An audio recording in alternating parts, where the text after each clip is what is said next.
let's actually start streaming to YouTube. Where is it? Where's my stream? There it is. Eurorack stuff. Pop out. Chat. There we go. YouTube doesn't have the same URL for chat, unlike Twitch, which always has the same URL. I wish YouTube would function that way, because then I could have a direct link to the popped out chat, but I can't with I can't with the system that they use. It's very frustrating. It means that I have to open up my YouTube channel every time and then pop out the chat, and that powers the on-screen comments. YouTube wants them to use their terrible API. Yeah, and then this system is it just uses the windows that are open on the computer already to do combined chat. It's a novel. All right, let me read the foreword to your novel. Kind of oblivious to the news, been working on making virtual emulation of the Doepfer A196PLL phase lock loop Eurorack module. Oh, that's cool. Which I own and is really fun and wonky. All built around the TI Texas Instruments CD74HT. Oh, it's a 7400 series. HT4046A. I might have one of those, which provided a bit more insight into the logic than the user's manual. That is cool. That is very cool, Iron Imp. I'm currently struggling reverse engineering an M303. Acid Labs is M303, and I am at an impasse right now that has broken me. I've gotten through a lot of the circuit, and there's a lot here, right? This stuff over here is all the control, and then over here we have the beginnings of our oscillation. I went ahead a little bit because I needed to feel good about myself, because I've been doing stuff like this for 10 years of my life professionally, so I went and I did the filter, but I'm at an impasse with this oscillator. This cluster right here is not attached to anything that I can see. And there's a couple locations where you would think that there would be output of an oscillation.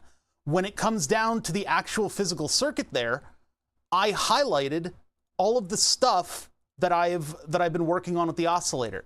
So I've doubled and looked back at all of the stuff that I have connected to this thing, including the top and the bottom traces and stuff, right? So I've got all this stuff right here ready to go, and I do not see any part of the circuit communicating outwardly to the rest of the module, which doesn't make any sense, because you don't put like a cluster of functionality like that into a device when you could not put that in and save money. It is absolutely maddening. You would think that, oh, that's a simple answer. You don't see anything communicating outwardly, but you're relying on the internals of these components as like gospel. And that's why you found a circuit that was completely isolated, because you put the wrong chip in, right? You made the wrong guess on the chip that they sanded the part number off of, that Acid Labs sanded off the part number for. You would think that that would be the simple solution. Okay, I just got it wrong. It's actually got a different internal structure. However, we have a document from Acid Labs detailing the fix of what to do if somebody plugs power in wrong to the module, which is insanely easy to do. So we have Acid Labs' internal, it was like a PDF. I lost the link for it. I know the user in chat that has it, so if we see Big Gizmo, we gotta ask for that link again. And how the hell they have that link, because I don't know how to even search for it. But that document said, if it blows up, here's a component, here's a chip, blah, blah, blah, replace these. And it details that we do have the right part number, which is maddening, because that means that this part of the circuit doesn't communicate outward to anything. I don't understand. I don't get it. Is it me? Is it me? Did you do that? What did I do? Did I do this? I did this. It must be me. I'm going crazy. That's why we're working on something simple, like just building a little cart for modular synthesizer modules to sit in and be organized, so I don't have to perpetually live in an absolute explosion of a mess. I'm taking crazy pills. They've been sneaking them in my food. I don't know. Cheers, Bother Gang. Yeah, happy Friday, everybody. As far as I know, you can connect to Twitch chat with IRC. Yeah, I can do IRC, but I can't do that for YouTube chat. See, the whole purpose of my social stream blade is that this amalgamates both channels into one place. And if I were doing like Kick, which I don't feel like, you know, I hate Kick. If I was streaming to Kick as well, I could also put comments in here. Or if I, you know, some other streaming service, if I want to add that to the fray. Facebook, I don't know. but it's just annoying because the YouTube chat does not exist at a URL. It's a function of the YouTube video that goes up. So it's like peeled off from that. I can't get just like a URL that has chat in it. If I could, that would mean I'd push one button and all this stuff comes up on the computer. I'm going to work on those automations a little bit more once I get MQTT running. I need a broker, and I want that broker to run on the file server. Because the file server does almost nothing around here except hold files, which I guess is all I ever ask of it, but I want that computer to do a little bit more. That is a cool floating naked case. Yes, this is, we built this last stream. I don't think I can find enough hardware to put this beam on it right now. I have a bunch of screws on order. We're gonna add some panels to this thing. I want like a switch to turn it on and off and a barrel input with a power supply board that will probably sit right here. So we're gonna work on CAD a little bit and make some panels. And then I can spool up the 3D printer. Those take, I think, like a half hour to print. They're not quick prints, they should be, but it just takes a minute for it to put down those first layers. I don't want to gamble. Wait, what's going on? You're running diagnostics on the filter last time I was here. It's an impressive bit of work. Oh, thank you. I just dabble as a hobbyist in DSP. DSP is something that I would like to learn a little bit more about. I have this little development platform that I haven't been able to do anything with, and it's a tiny FPGA. And then I bought an A to D and a D to A for it. So I want to get that all down on a board, and then we can do some actual like real-time FPGA-based DSP for like a modular synthesizer module or something. I don't know. Something. I was thinking about doing it for the microphone though. I could actually do it for the microphone and have a pretty baller compressor and equalizer on the mic digitally as like a device. But I don't know. I want to have analog mic so that I can move the mic around and I don't like separate it out from everything. Actually, you know what? Now that I have the mixers, I don't really need to do that. I just don't like that the filters on the mic are connected to OBS and not like closer to the mic itself. I want that mic path to be its own thing. I guess I don't need, if it ain't broke, don't fix it.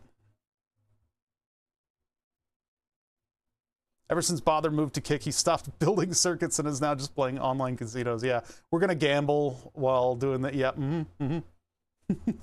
Didn't Acid Labs shave off the chip labels? Yeah, nice of them to get in touch. They didn't get in touch. It was Ben Gizmo, a fellow in chat, knew about the fix and had a PDF that was public, and it had the components that you replace. We got to be able to Google that. That has to be Googleable. Googleable. Let's Google it. M303 power fix. Power fricks! You fricks! Please help. Probably a very common thread. Yeah, they even have an emoticon for it. I should steal that and put it on my channel. What is this called?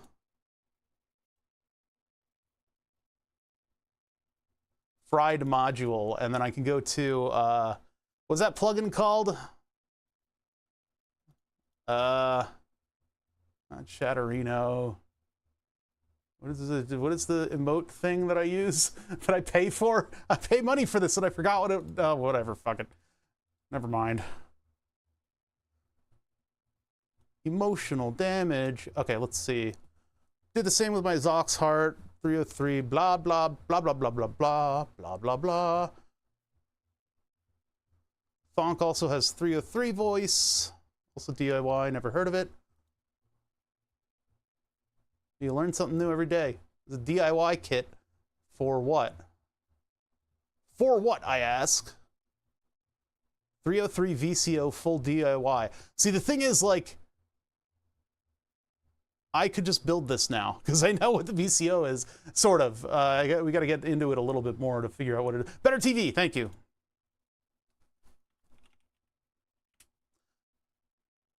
There's another one too. What was the other one? No, this is what I want. Emotional damage.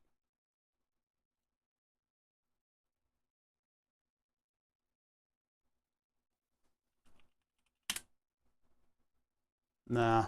We'll try module. No. Mod is going to come up with a bunch of other stuff. Nope. The terminology is too generic. Too generic. It's going to be very difficult to narrow it down. All right, let's see. SynthCube, Selzox, blah, blah, blah, blah, blah. GS6 subtitles. What is this? The added mod in a new version is some sort of duck quack. This has gone off topic.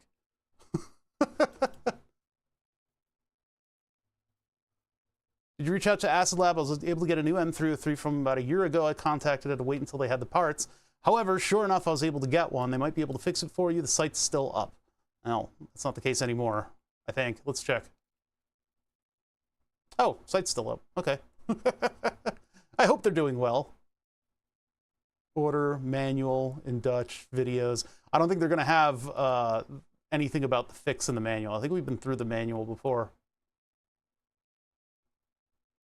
Let's take a look. I mean, clearly they're not going to have as much detail as Moog, who had a full schematic in their working document. Yeah, no, it's useless. I remember that slowing down my computer. Downloads. That's the manual in Deutsch, right? Yeah. Just the manual. That image slows down my PDF reader. How do I open PDF, chat? Oh, the Germans get a better diagram. I see. This is basically directly out of the 303 manual. Never smoked to him or part survey for him, but it's a cool place. Yeah, Mod Wiggler, I'm sad that they renamed it. It was around before Dofer even kind of popularized Eurorack as the de facto format. Oh, and there's a rest in peace. I have not heard of this person, but I guess they're the purveyor of it. Friend interviewed him for the film I Dream of Wires. I need to watch I Dream of Wires. I saw Sisters with Transistors recently, and that was a nice short little docu. That was really neat.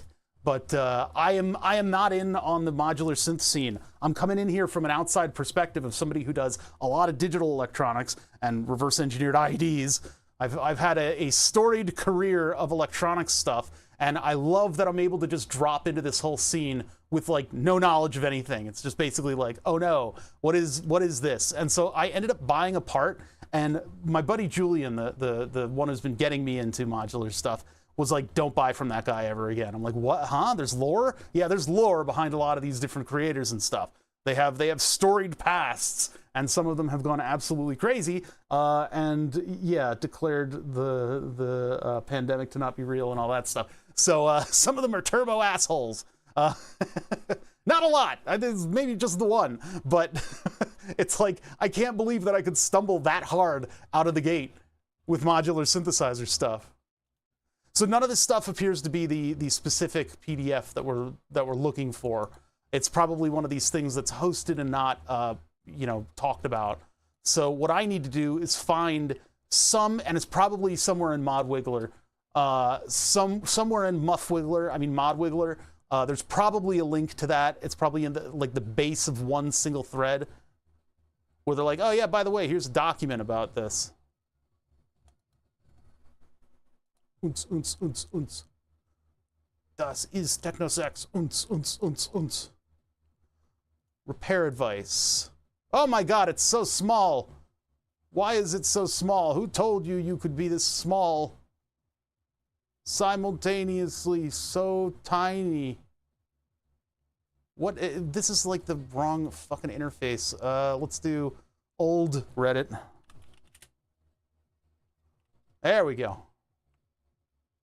I recently purchased a used MC303 in unknown working condition. The seller had no power supply to test. Yeah, go figure. When I received it, powered up, displayed error number 1. What? Huh? Wait, huh? Oh, MC303. That's wrong. That's not what we have. We have an M303. Acid Lab M, why doesn't it work? Probably a very common question. Because, by the way,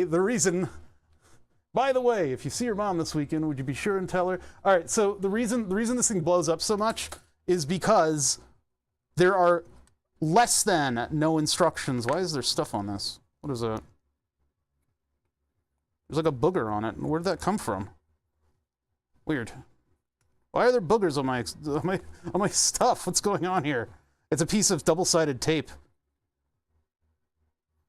Came from God knows where, probably opening packages or something. Anyway, there's nothing. There's less than no markings, and the plug that they give you doesn't have any. It has anti-keyways. These little cutouts are designed so that you can plug this in anywhere on this IDC. I could plug it in like this if I want. So by a combination of no markings and no keyways, the advantage of having a daisy-chainable system within Acid Labs products is completely moot. They really should have spent a little bit of time and energy putting a keyed connector on this thing. And they don't have any diodes on this thing. I was offering, this is Dave's module that we've been trying to repair. I was offering to scrape up a couple traces and put the diodes on just to make sure that he doesn't plug it in wrong. But no. And then I plugged it in wrong because freaking Acid Labs decided to make this symmetrical so that you could twist the board 180 degrees and still plug it in. What jackasses made this fucking thing? Anyway. Despite thriving used market for Eurorack stuff, some of the stuff I've gotten off of Reverb or eBay wasn't treated well. I prefer to get under warranty. Retails more, but local repair or shipping is about as much. Yeah. Dave happens to know a guy that can fix this kind of stuff. The problem is, the guy Dave knows doesn't know a lot about how these things go together. He knows a lot about electronics, but repairing a purely analog synthesizer is a unique and actually very interesting challenge. It's a lot of fun, but I've been struggling with it. I've been struggling with it pretty bad. I want to find that official repair just so that I can back up my claim that we have the right chip. Because we CSI'd that thing. We went through and looked at the actual markings on the chip, and that was months ago that we did this. It's like the schematic is gaslighting me.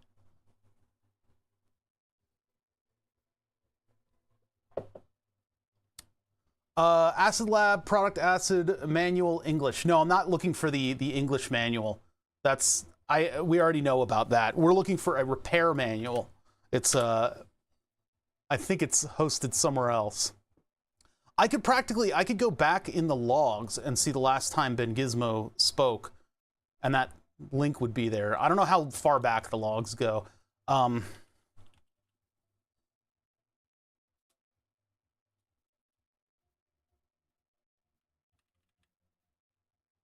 No sound. Please help. What is this one? This is the one we just looked at? Oh, this is how to plug it in. Yeah.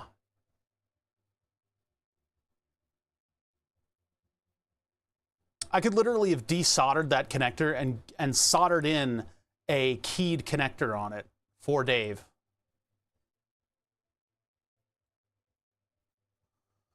All right, let's see. Acid Labs. M303 IC replace.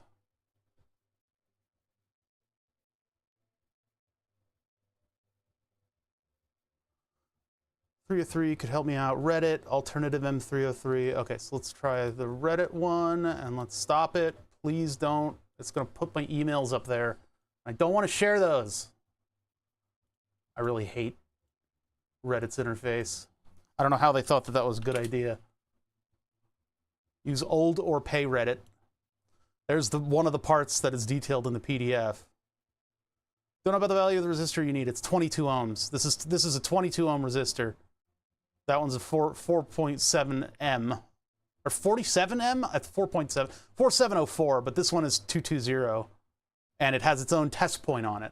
That resistor, the one that explodes when you hook it up wrong, is this one right here, R50 in my drawing.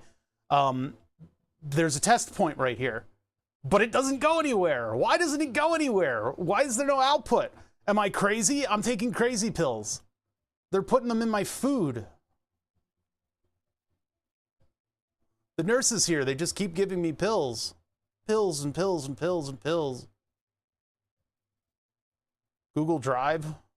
I don't know if I trust Google Drive, although you have told me what's in the image, so let me open it up in a non-streaming window, just in case I get fucking doxxed to within an inch of my life. That's just how to plug in the cables. Yeah, I mean, it's well known, but... Make Noise MMG looks like someone's cat started gnawing on the knobs. I mean, that's, like, I love buying... We did the 3D printer saga recently, right? So that I can get to know different 3D printing technologies. I decided to get a goop printer, a slime printer. And so I bought the slime and I bought a broken printer. And the broken printer wasn't even that broken. It was awesome. Yeah, we haven't started yet. This is not what we're working on today. If I'm working on something else at the beginning of stream, mostly it's just so that we can keep the dialogue going and I can puddle around with something until people gather. So, local classifieds advertise broken, price is so good, couldn't let it pass. Yeah, I know the feeling. Found a broken IC closer to inspection. Is that burnt or just coated? No, it's burnt. Managed somehow. They may be people driving, blah, blah, blah, blah. There's an obvious rework. There's some obvious rework on that board. Doesn't look very well done. Wow. Wow, that's insulting. Burnt up, and the IC was not also burnt up, like others have pointed out. Might be other rework issues. Not really. Any luck on this? This was a year ago. Everyone in this thread is already dead. Managed to find replacements after getting in contact with Acid Labs. Ah! I want to repair it. This is personal at this point. Somewhere there is a repair manual that details, it's like a PDF file. Baseline 2, Geosync synth modules, manual, English, Erica synths, Eurorack on modular grid, and then some kind of a scientific document. So the sublinks to Reddit, Mod Wiggler is probably the better place. Let's go to Mod Wiggler and see. We don't have a lot. I mean, I've got a lot of, these are a lot of terms. Speaking of 303s, are they? Yeah, they're getting a little acidic. This is supposedly tracker music, though.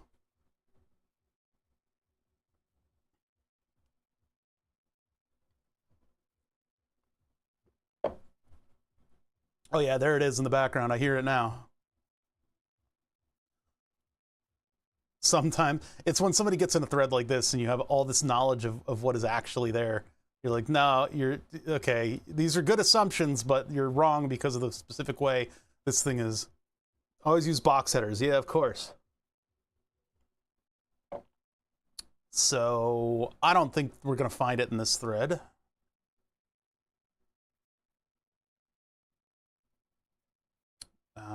Manhattan analog module blows up, don't exist, blah, blah, blah, blah, blah. Problem is, before manufacturers started using, I don't know if the term box header is accurate. Keyed square header, maybe. You could ask Acid Lab, apparently they're very helpful. I guess. We haven't asked Acid Labs, we haven't reached out to them in any way, shape, or form. So all the stuff that we say about them is genuine frustration. They could be the nicest people in the world, but they've designed this module in a very anti-consumer way, and they scratched off IC markings, which is a big faux pas. It ruins the dinner party. Did a couple reverse module where the failed component was a trace near the power header. No. I mean, a failed trace could be why that oscillator appears to not go anywhere, but I do know that an oscillator comes out of the device. Yeah, they're called keyed. Keyed shrouded. Shrouded, there's the word I was looking for. Yeah, they have a shroud around them. Keyed shroud. Which is a cool word in and of itself. You're like, I must go get my shroud. Aside from, you know, you're looking for, like, your hat. I see you've shrouded this day. Yes, It is my favorite base of ball team. Blah, blah, blah, blah, blah. These guys are just churning water. Arnold Schwarzenegger and modular synthesizers? Any tips for diagnosing a fried module? I feel for these people because I've had to do an incredible amount of work to gain my footing into fixing this thing. A hard shroud. Yeah, it's a hard hat. Allow me to don my plastic shroud.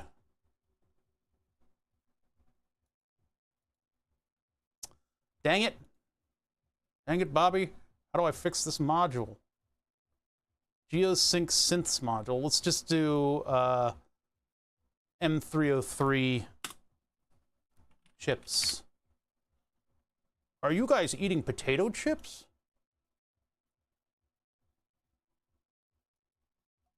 What's up?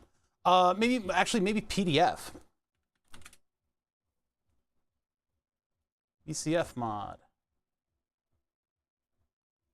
Yeah, it's been around for a while. It's an old forum that is still very active because it's such a cool niche. I love stuff like this. Nowadays, you find a subreddit, and all the old posts are not as great.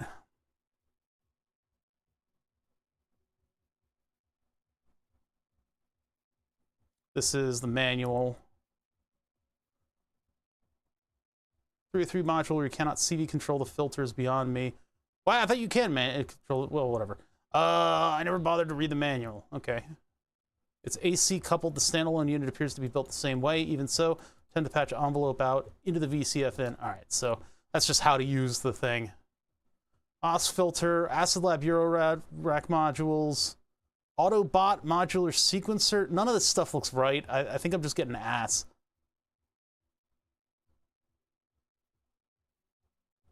How about M303 PDF, and then we put fix in there. It's all the same threads. New rolling machines. Okay, so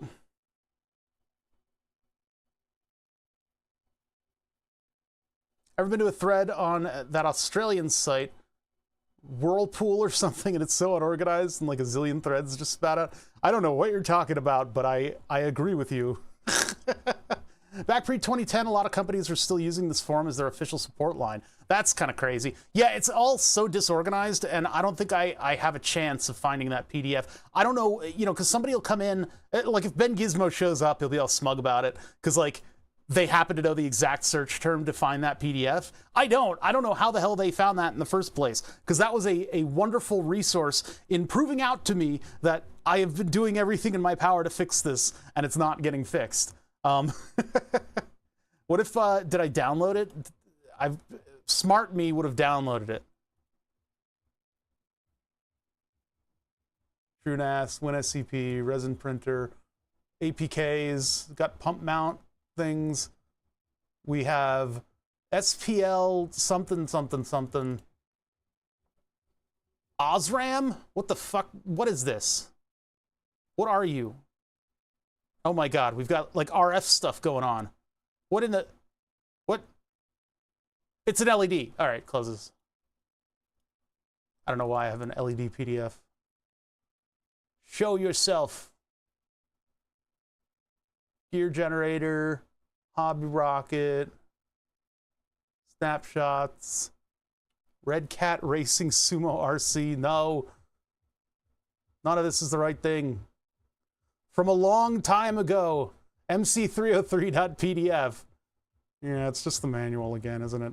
No, this is the 303's repair manual, which has an exhaustive schematic in it, which is pretty cool. Oh no, this is just one. This is the manual for the 303. It's not even the repair manual.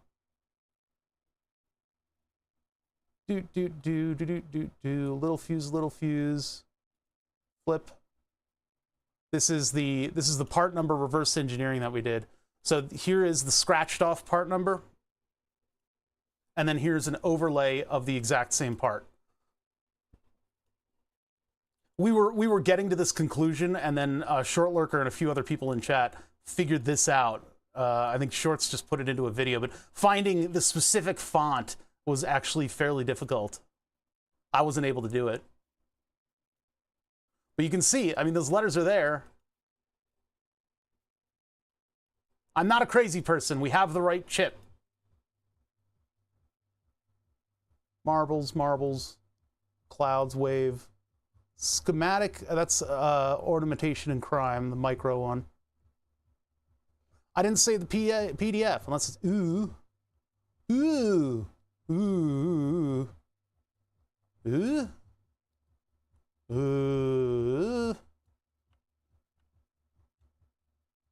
Ooh. Ooh. Ugh.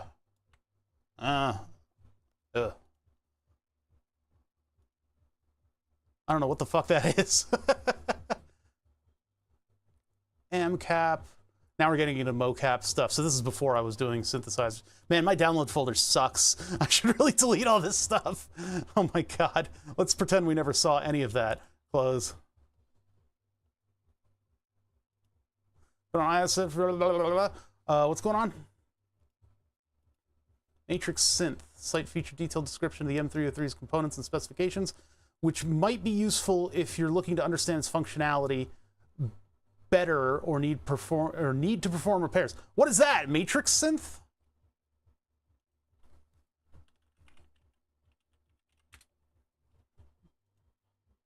That's this site.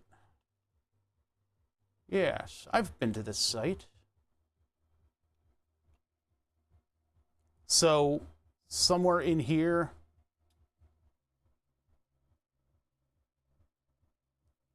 that's what ChatGPT suggested. Oh, Jesus Christ. Can we not have secondhand ChatGPT?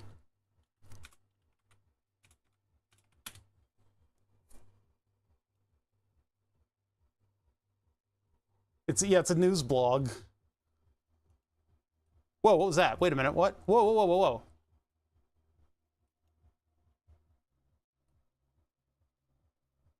Oh, there we go. Something just took a minute to pop in.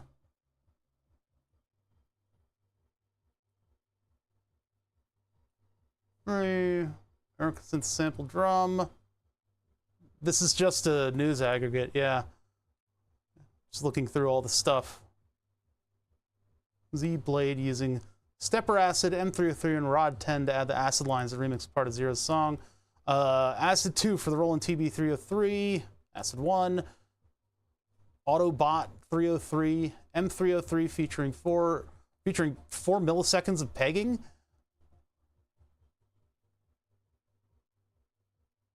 Auto boot. Autobot. Was that bot or boot? It was bot. Eurorack acid test. Acid lab. Note. Auction links. Blah blah blah. Envelope. Alternative work with the gate module. Separate VCA output. What is going on here? M303 complete. TB303 voice. This is just an auction. Yeah. Click for more.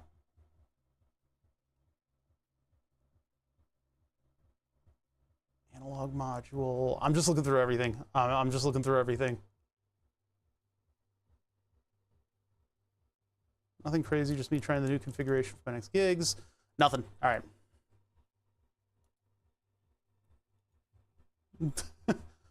Just enough time doing that to tell you if you're into it or not. Acid Lab is one person out of Germany. Ah, damn it. We can start blaming this one person.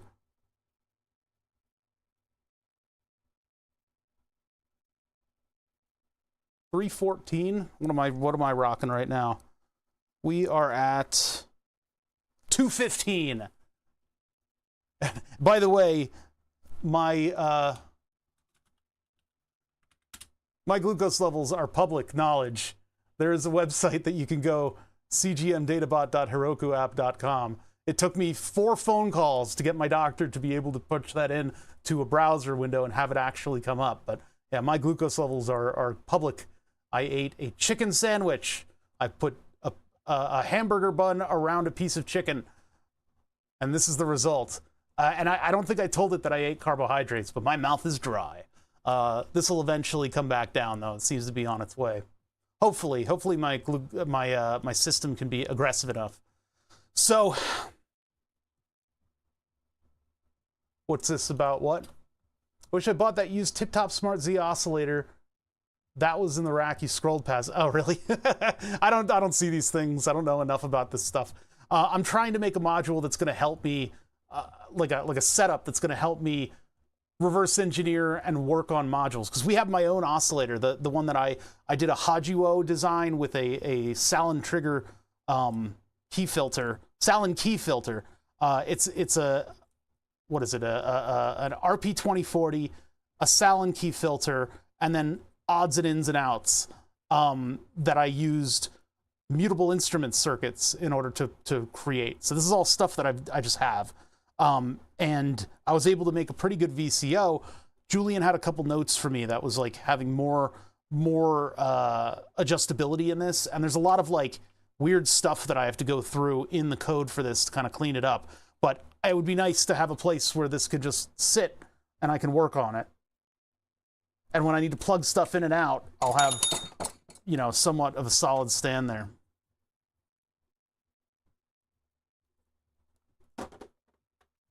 Doctor was telling me about carbs equals carbs, anecdoting a diabetic patient's proposal to spike in blood sugar after an unadorned brown toast. The spikes are so annoying. For me, I've got this thing where 31 years? No. 21 years. No, 31 years of diabetes. Holy shit. I've had diabetes for 31 years. And in the course of that, the nerves that open and close your lower sphincter of the stomach don't work so good no more. So and I barely have this, but my stomach will hold on to material for a long time. And I guess I don't know what's going on internally when that happens, but it seems like the carbs sustain for that entire time until my stomach decides to clear out. So it's very annoying. I get very sticky highs after lunch. I really shouldn't eat lunch. I shouldn't have anything for lunch. I should just fast for the entire beginning of the day. And I'll probably start doing that more and more. It's just, I like food. I like food. I hate to admit.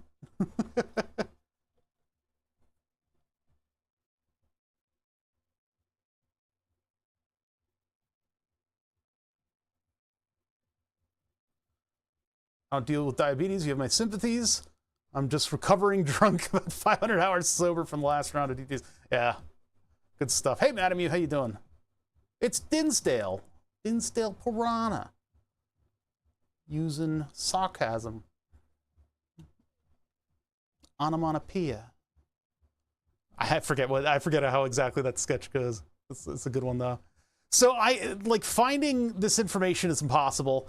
As far as I know, Ben Gizmo just personally emailed the purveyor of Acid Labs. God, that would be so cool if you were just an iconic synth maker. Just like, it's just you. It's like, hey, hi, I am known for synth modules the world over as the one guy that does this entire lineup of products. That would be pretty cool. What would be even cooler is if they actually put some circuit protection in this. And I say they, whatever. If they put like some actual circuit protection in their freaking modules, and then I wouldn't have to do this to Dave's stuff. Oh, wait, nope, that went away. Never mind. Oh my God, what the hell is this?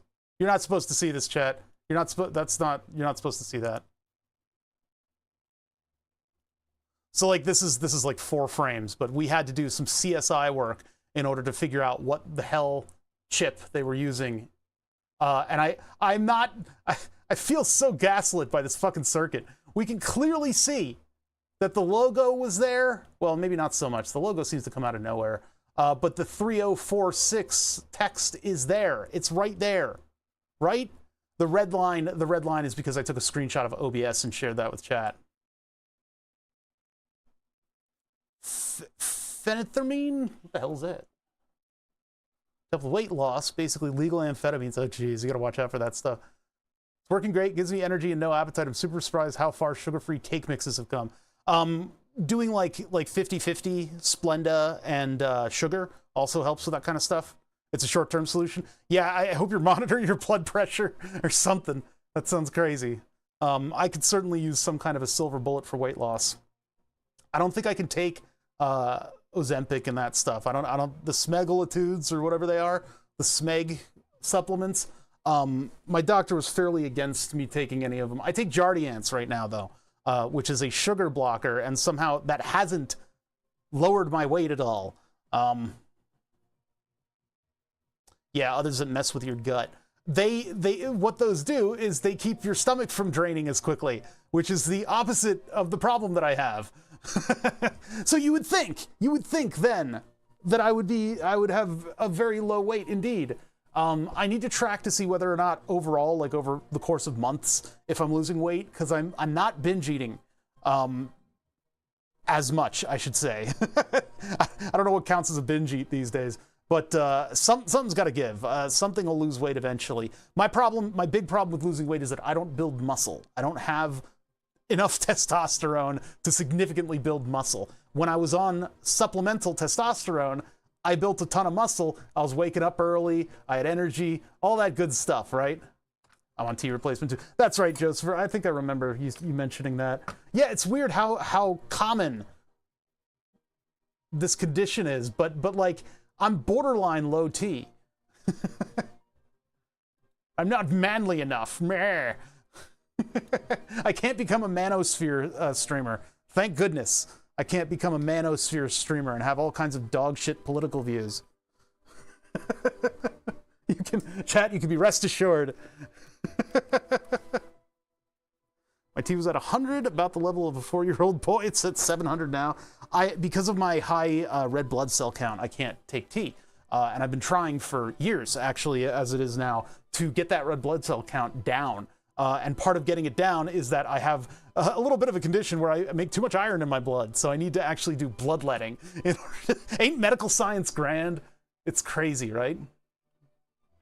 Other ways to do T? I don't know. I see. You can trick your brain into making more? What? with drugs, obviously. Get the leeches. I guess I can give blood at some point. I don't know if medication that I take keeps me from giving blood, but it would be a lot cheaper than going to what is the dialysis area of the hospital and having them extract a bag of blood. Instead, I could actually put that blood to good use, because they throw my blood out. They look me in the eye and they toss it in the garbage, and I'm crying. It's a whole thing. What's up, Joseph? Oh wait, you said yep, not hi. My brain, we'll get there. My blood is too thick. Yeah, it's, what a curse. All right, let's get started here. So we're building this thing. What did I just push? Oh, I disabled the thermals. What is this thing? Well, it's not the M303. What we're doing is we are building a frame that's slightly off by a kind of it's a little weird.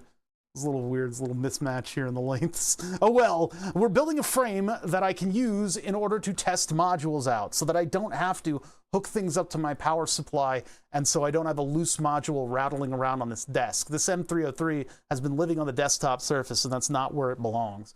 I can also hook the flat cables up and have this thing held similarly, just so that I can get access to it, so I can reverse engineer this thing properly. I would like to work on this thing a little bit. I mean, I could also poke at this circuit a little bit today, and we can see if I can actually figure out the puzzle that I have going on with this oscillator. But it's Friday, so we're not going to do anything too crazy. Falcon whatever going down closed Chipotle. It's crowd strike. It's the second major newsworthy crowd strike in a week. Insane that so many of these systems are down today. No idea what my T count is, but the doctor never brought it up. I forget. Mine was in the low hundreds. I don't remember what it was though exactly. I could pull it up. All that stuff is documented on my medical system landing page. But anyway, so yeah, I've been struggling with this M303, and I wanted to give it kind of a home and make my own test stand. Eventually, the oscilloscope module can probably go in here, as well as something to do the various testing signals that you would need for modular synthesizers. If I really wanted to do a crazy, like, super testy thing, if I really wanted to express my testes for everybody to gander at and gawk at, Mutable Instruments has a module testing module that outputs a couple waveforms and stuff, and it's a relatively simple circuit that I could probably put together. I will always have that internal debate. Maybe I should make a Mutable Instruments module testing module. Maybe that is the direction that this should go in. Maybe that is the direction this should go in.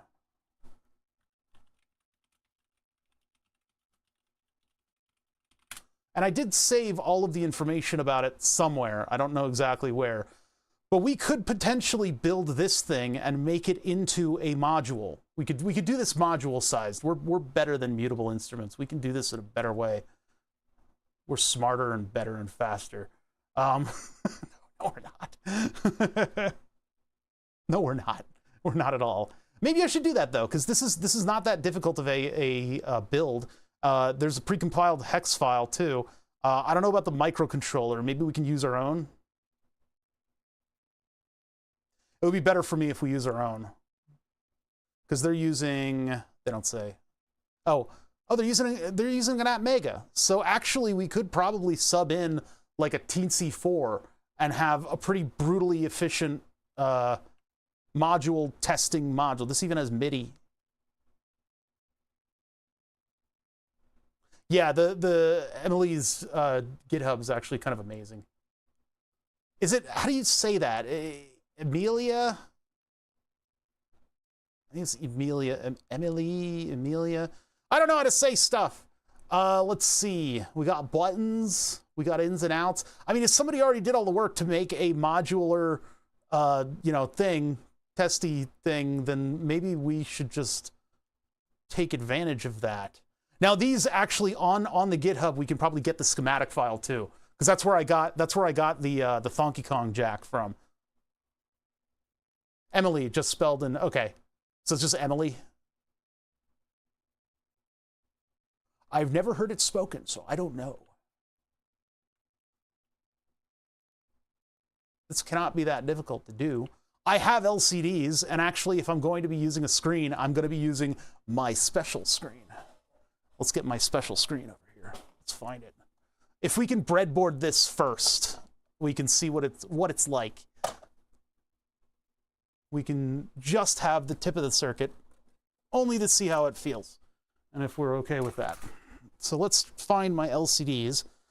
I got plenty of knobs and stuff for breadboards. We can put together some of these circuits, and if they are Mutable Instruments designs, we can replace them with more modern Mutable Instruments designs that I know from her later work. The stuff right before she quit. The most advanced stuff. Where are my screens? What have you done with them, chat? I will never forgive this. Is that one of my screens? I think it is. I have these sewing bins that I got from Michael's, and I've been using them in perpetuity for stuff like this. It's also a movie for pervs. Yeah, I think I've heard of it.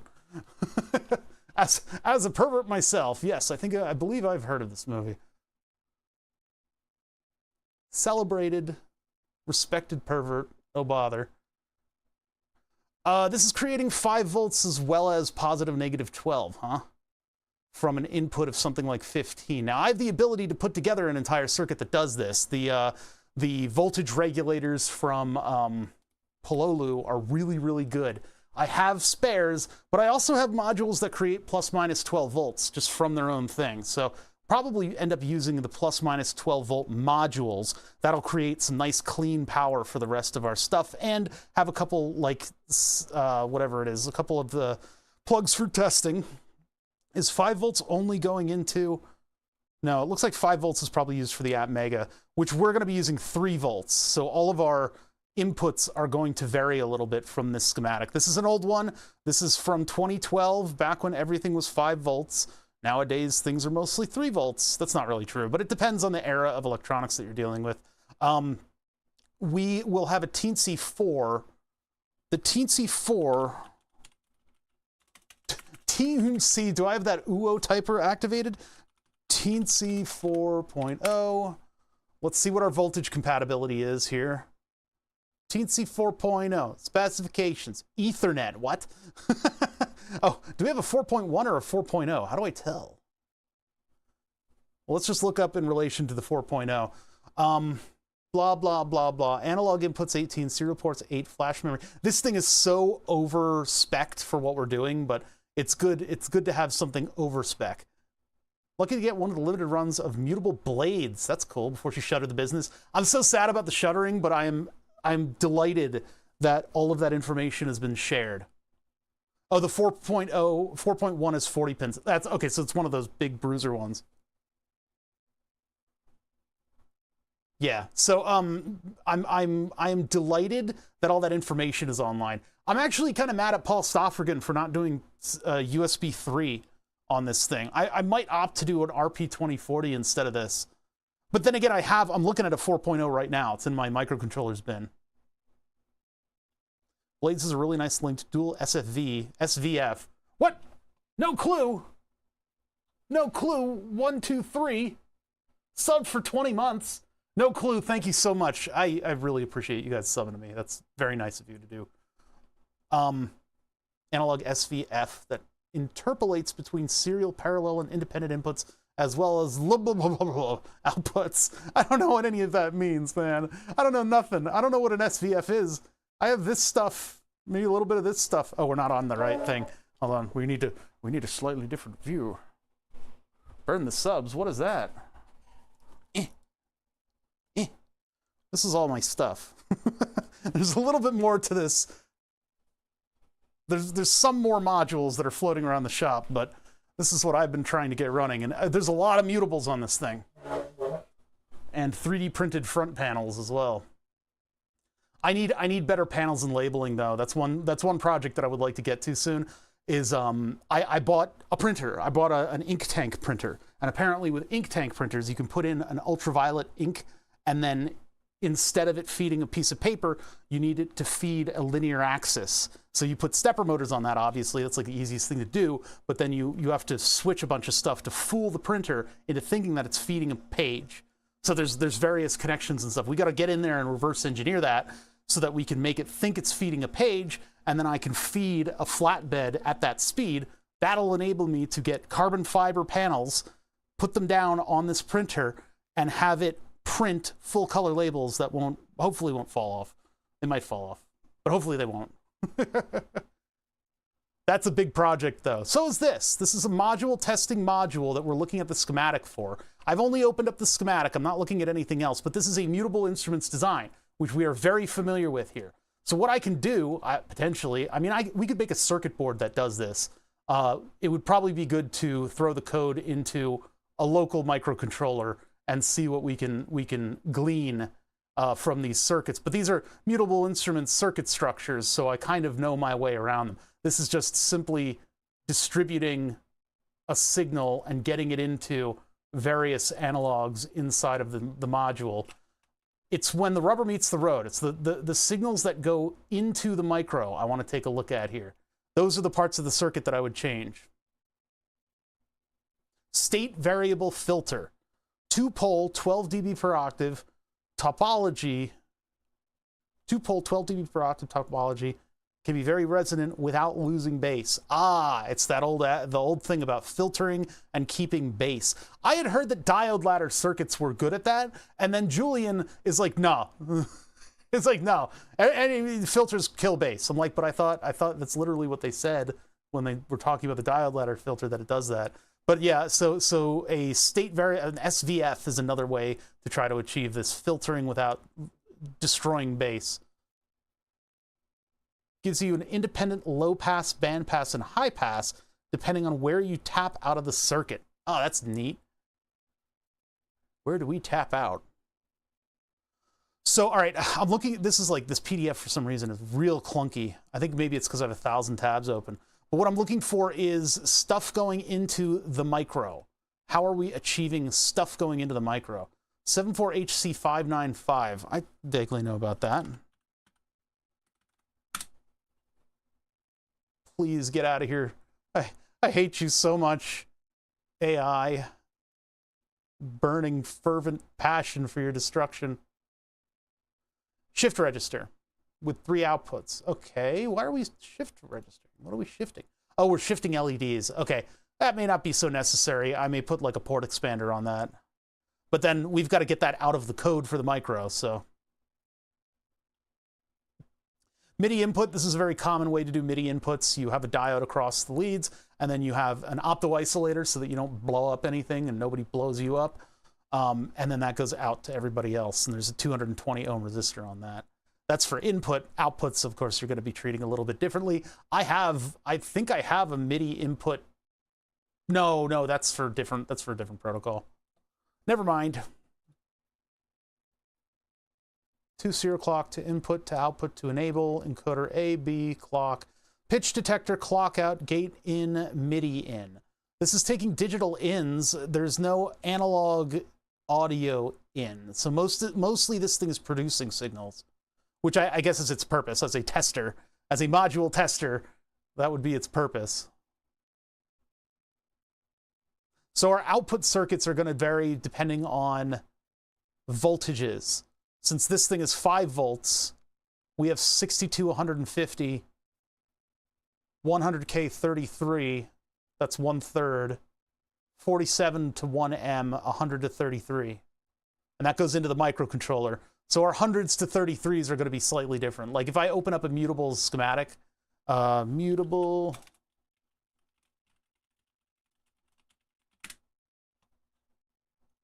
I'm so glad these are backed up. We can just open a random one, I guess, for a slightly more modern... No, we can't. Which one was it? It was the more... I think Frames was one of the more modern ones. This one is diode protected for 3 volts. No, this is not what I was looking for. These are the invoked power pins. I hate that kind of design. Usually what I'll do is I'll blow one of these up and make it really tall and then put the pins under it. Not kinks, not links. Peaks, maybe? Oh, why am I getting heartburn from a chicken sandwich? What have I done to deserve this? Why have you forsaken me? So Mutables does this thing where they mix in -10 volts, and that shifts everything, and then you can... Well, -10 volts shifts everything into negatives, and then you put it into an inverting amplifier. So you invert that signal then. And it actually does a really good job of taking a 1 to 10 volt, positive -10 volt signal, and pushes it into the 0 to 3.3 volt range for an ADC. So that's what we would probably do. We would use that reference. Even though I'm starting to run out of those chips, I should order some more. The reason why the classic Moog ladder filter transistor or diode ladder, because there's 4 integrators in the ladder. So those 4 peaks are in that 3-dimensional plot. That's why it has like an udder. So its resonant feedback is kind of phase-inverted polarized version of the input. Cranking the res really cancels the audio in. That's cool. So that's the whole resonation kind of thing, that second branch of the penis ladder filter. I'm not going to call it a diode ladder filter ever. I'm calling it a penis ladder filter. There's no other way that I can describe this structure. It's impossible. This is a penis. It's a penis ladder filter, especially when you mark off which are the matched transistor pairs, like the feed and the draw or whatever. I'm still working on this part of the circuit, though. I'm still working on reverse engineering this part of the circuit. I do not know where some stuff is coming back, but I do know that the next stage is a transconductance amplifier, and we lose the signal here. That's the idea. I've only built them digitally. Well, this one is built analogically, and I have the one that you didn't see, Iron Imp. Julian was here the other day. It was like maybe a week ago now. I had him plug into my breadboard penis ladder filter. So we touched tips, and he was able to use it. He was able to actually use it. I don't have a CV in on this. Actually, wait, no, there is one CV in. No, it's filter input, filter output. I don't have a CV. I could have a CV. There's a resistor like over here that can control it. But he was able to filter his audio through that. I thought that was pretty cool. I thought that was pretty cool. I breadboarded the thing, and then a musician used it. He was very reluctant to plug it into his stuff. He's like, "You're not going to blow up all my stuff, are you?" I'm like, I don't think I can. I don't think I have that ability. The voltages are not that grand. But I've been against my will learning deeper and deeper knowledge about how the M303 works, and the M303 or the TB303 does a lot of synthesizer-y things, a lot of very generic synthesizer-y things. It's a sort of almost a complete system. That's why it was so popular. I'm getting there. I'm starting to get to know stuff. But then also, having done a lot of stuff with mutable instruments circuits, having all of this stuff available and looking at it and seeing the circuit structures, I know a lot about how to do in and out to digital stuff with the modular synthesizer thing. So I could potentially design this whole thing, this module testing module, as a PCB or as a schematic initially.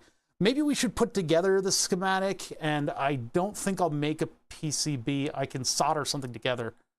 That's a lot to do, though. Those circuits always end up being a huge mess, and I kind of want this to be nice and neat and functional and organized. I got to think about that a little bit. Well, I guess the initial thing on anything like this is to breadboard it, which would be taking apart my filter. I put so much effort into that. So trigger inputs are just hitting up a transistor so that you have a 3.3 volt high signal. Switch inputs switch to ground. They're internally pulled up in the microcontroller, depending on what microcontroller you use. So you have a resistor that goes to 3 volts, and then you pull it down when the switch is flipped, right? Especially helpful since it deals a lot with code and ADC and DAC, at least as far as dealing with those STM32 cell phone CPUs. Those STM32s are mighty powerful chips. I don't know enough to comment towards that. It's the STM32 is a pain in the ass to deal with. It's very annoying, but it's very powerful. We had the Emily programming environment. We had to boot up that whole thing and get that working, and that was just a massive pain in the butt. But once you get it working, you can feel totally confident about editing the code. And even just reading the code was very difficult to do just because of that environment. I'm too used to Arduino. I am born and bred Arduino programmer, and it was so confusing to go through like an actual real microcontroller. Very, very confusing indeed. This has a DAC. The module tester does not have a DAC because it's just producing some signals. How are they doing audio output? How is Emily doing audio output? Where did that go? Where's that schematic? I don't think I... This is peaks. That's the shift register. That's the TNC 4.1. And here's our... Okay, so here's our thing. So it's taking input with the op amps there, but how is it doing like a frequency output? Or does it do that? So we have pitch detector, clock out, gate in, and then MIDI in. I don't think it's creating any signals. Because like I could put the wavetable engine in there and have it actually produce like a C note or something like that.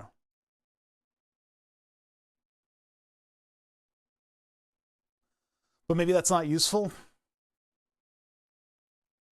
I mean, just having the buttons on the front and being able to produce like a gate signal as well as some other stuff. But I really should have an output. Negative 4.096 volts. What the hell? Where's that math? DAC tone. Okay, so we have we have a DAC. It's right here. Tone and CV coming out of a DAC, huh? MCP 4822. I don't think I have one of those. And it's 5 volts. Ugh. I need to find a different DAC, which isn't that hard to do. I mean, Mutables does use other DACs in their systems. Do I have any DACs on hand? I have an I2S DAC that's probably not working the same way. SCK and MOSI, though. SCK and SCDI. That's using just regular I2C. What do I have? Hold on, let's take a look. Let's see what I have in terms of DACs. It is, yeah, this is like one of the first. One of the first mutable instruments, Jones. And it shows. It shows. All the designs are sort of very early mutables. I'm just moving stuff off of the microcontroller bin. Let's see what we got. You know, the best part about the project is figuring out what components you have and have not. I really don't want to order anything for this, by the way. I don't want to spend any money on this. Because look at all, I have all this stuff. I have so much stuff. Help me. I have too much stuff. These I bought a little while ago. This one is CJMCU 1808. Serial clock and ground. 1 and 2. Is this a DAC or an ADC? I don't know which one it is. I bought a couple of them. I2C or SPI, but what do you do? IO 123 ADC. All right, so we got to look up some of these parts. One of these is a DAC, one of them is an ADC. These are boards that I bought fairly recently. This one has a headphone plug on it. That's promising.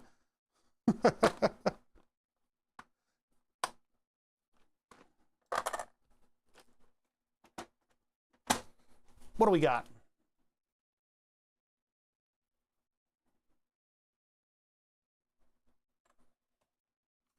What's it gonna be? I don't think that one's gonna be IO 76543 SC161S750 SC161 IS 750 750 IS something. Who's the best? IS 750 SC161 16 IS. Note the font. Stupid fonts. NXP. API interface to a single channel high performance UART. What? Single UART with I2C bus SPI interface, 64 bytes of transmit and receive FIFOs. Okay, so this is not useful to me. It's like a GPIO multiplexer or some shit like that. Yeah, we don't need, this is not necessary. I don't know why I have it. Why do I have this? This is a scourge. I don't need this chip.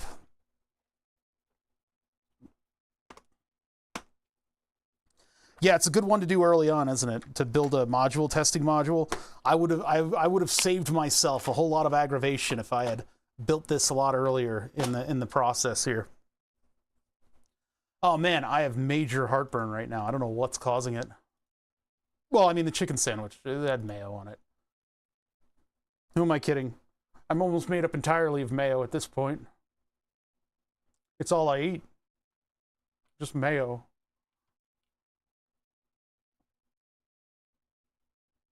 It's not marked. I don't know which one it is. Wow, this looks like a comprehensive DAC. This looks like it's a pain in the butt to use. I don't know. We might be able to use it, though. We might be able to put this into the module, testing module. PCM 5100 101 or 102. PCM 5100, though. We can look that up. PCM 5100. Data chart. Oh yeah, you got to do the tackle boxes or something. The Michaels bins really help me organize a lot of that kind of stuff. The smaller componentry that I use, and then I don't know. Organization is an ever evolving thing. It's always being sort of upgraded and messed with. 2-volt RMS, direct path, audio stereo DAC with 32-bit, 348 kilohertz PCM interface, market leading. What does this thing cost? Hello? There it goes. $2, $10, $2.80, $46.99, and it makes waffles. This is the perfect DAC. I never thought I would say this, but the perfect digital to analog interface. There it is. Beautiful. Brings a tear to my eye. Okay, so this is just a cheap little DAC. Device family of monolithic CMOS integrated circuits that include stereo digital to analog converter and additional support for circuitry and small to SOP package. The PCM 510X uses the latest generation of TI's advanced segment DAC architecture to achieve excellent dynamic performance and improved tolerance to clock jitter with a hard R. The PCM 510X 22.1 volt RMS ground centered outputs. So the RMS is 2.1 volts, but it's ground centered? Allowing designs to eliminate DC blocking capacitors on the output as well as external muting circuits, generally associated with single supply line drivers. Well, I don't know. The question is, are we going to have to take the DAC and turn it into, like proper... Well, here, we've got an out A and an out B. What are they using here? DAC 8552. How does this compare to the DAC that I have? Oh, it's also TI. Are they using TI's monolithic blah, blah, blah, blah, blah, blah? Whoa, there we go. DAC. Boob. 16-bit dual channel. 16-bit dual channel voltage output D to A converter offering low power operation and a flexible serial host interface. Each on-chip precision output amplifier allows rail-to-rail output swing to be achieved over the supply range of 2.7 to 5.5 volts. The device supports a standard 3-wire serial interface, blah, blah, blah, blah, blah, blah, blah, blah, blah, blah. Okay, it's a little different. Microamp per channel, 2.7 volts, power on reset, tolerable scale, 16-bit monolithic over temperature setting time. What? 16-bit monolithic over temperature. Oh, what? You're not losing resolution when it gets hot? What does that even mean?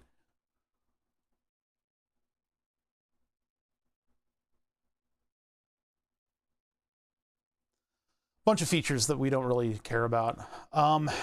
This has a lower pinout too, but I mean, we're not considering using this chip. I'm just considering if what I'm doing right now is I'm looking at a circuit that is known to work perfectly, right?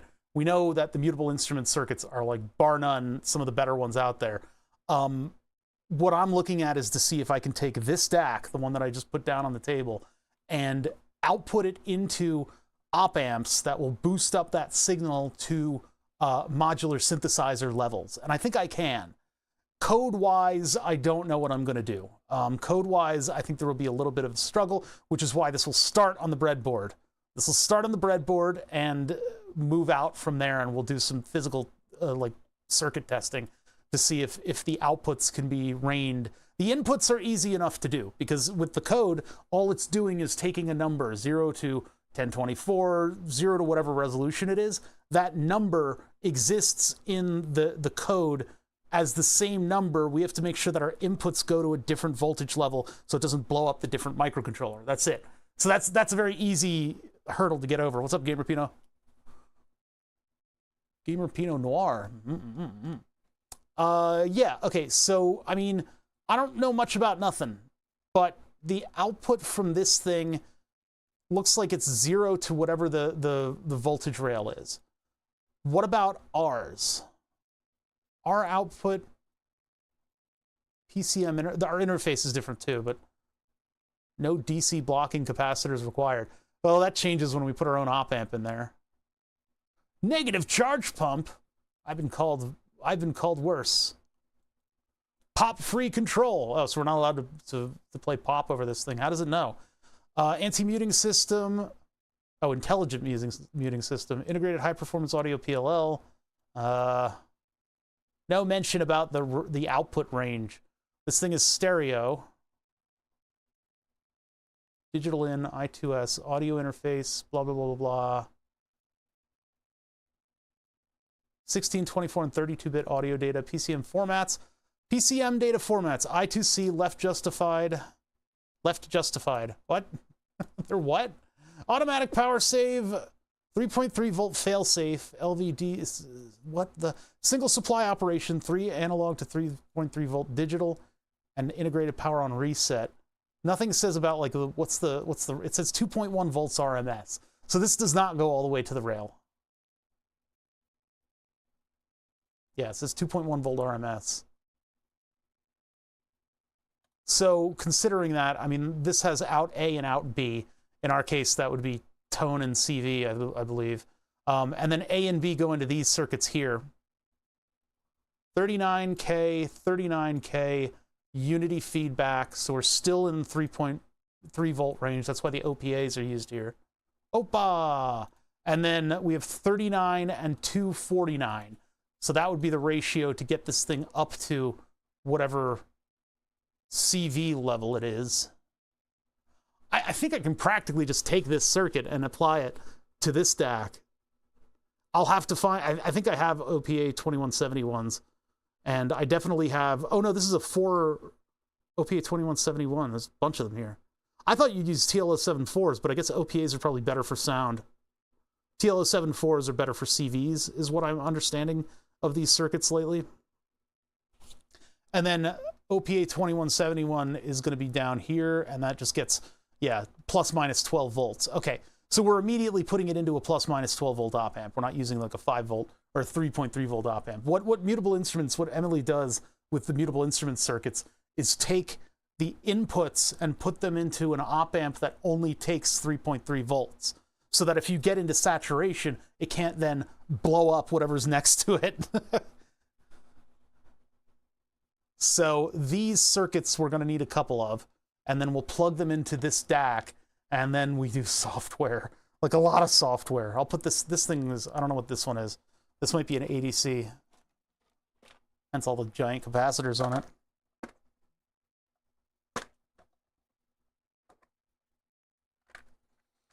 We've already got a headphone plug on this thing too. So we're going to need to solder some pins on and then make some circuits around this.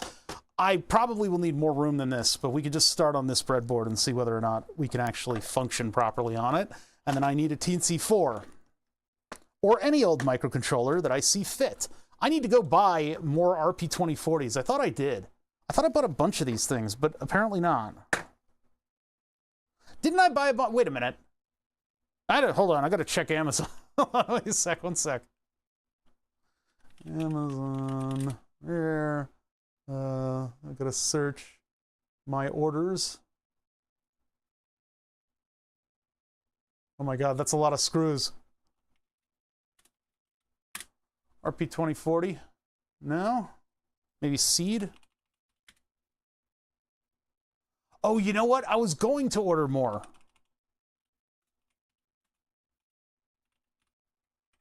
But they didn't let me order them with the PCBs. RP2040 Zhao, and these are, well, they used to be only a couple dollars. Why are they so much? 3 pieces for more money than if I bought one. What the fuck? If I order multiples, I order 3 and it's $31. But if I order 1, it's $9.99. What's going on? Teensy MC is a really good DAC compared to what else I've seen in that bin. So if I used the DAC for the Teensy, that could potentially forego the need to have an actual DAC. We could just use it straight from the Teensy. Yeah, sorry, ADC. Not... Well, in the VCO, we used a Sallen-Key filter. And that's with an RP2040. I don't know what the RP2040 has in terms of ADC and DAC. Abilities. So we got the Teensy. Although I could, I mean, I'm debating it. This isn't a good price here, though. I think I'd rather just get them from Seed Studio, though.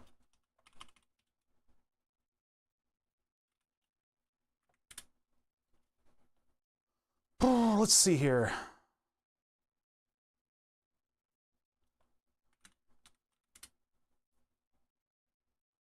Slow website. Very pretty website, though. RP2040, $5. Look at the difference in price. What is up with that? $10 versus $5. The following Teensies do not have a DAC. 2.x, 3.0, 4.0, and Teensy 4.1. Okay, so this doesn't have a DAC. The one that I have here. Or no, this is a 4. Yeah, okay, so this one doesn't. No DAC, no digital to analog converter, which is fine. We can do something either Sallen-Key or, I don't know, we could just use that. I'm debating on whether or not I want to make it an RP2040 or if I want to make it a TC whatever. RP2040, obviously, there are not a lot of ins and outs on this thing. And so in order to run buttons, I may have to do like a port expander or, you know, something similar to that. But that's all doable, and this is a very fast platform. So whatever code we have in Emilia's design should be, you know, reconfigured. It should be possible to reconfigure it to do our nefarious deeds. What ins and outs do we need? I'm going to keep this open because after stream today, I'm going to order like 10 of these things. I need to have more RP2040s sitting around. If they're going to be a VCO, as well as, you know, a generic CV in, CV out manipulator in my Eurorack setup, I'm going to want to have a lot of them. All right, anyway, so yeah, we can test the DAC that I have sitting here, and we can get it hooked up to the breadboard. So let me close all of these alternative things and get just the one for our chip. This is that right here. So this can go away, and we'll take it in similar stride. Basically, take this circuit and make that on the breadboard. Just make one of them, and we'll test out what the voltage levels are like out of whatever microcontroller we deem fit, whether it's RP2040 or whether it's a Teensy 4.1. I've got a couple Teensy 4.1s and they need jobs, but I don't know. This might be underwhelming for the amount of processing power that the 4.1 has. How many buttons and switches and stuff?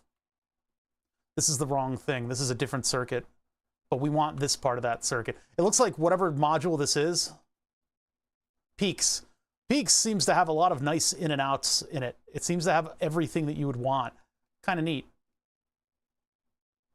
ESP32s have a true DAC on board as well. We don't have that. We only have what I have, and that's Teensy 4.0 RP2040.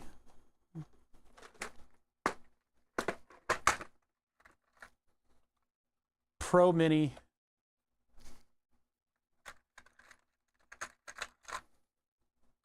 Tiny 85. Wemos Mini. Arduino Pro.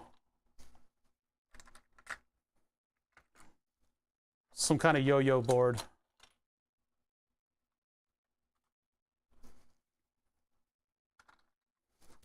Teensy 3.1.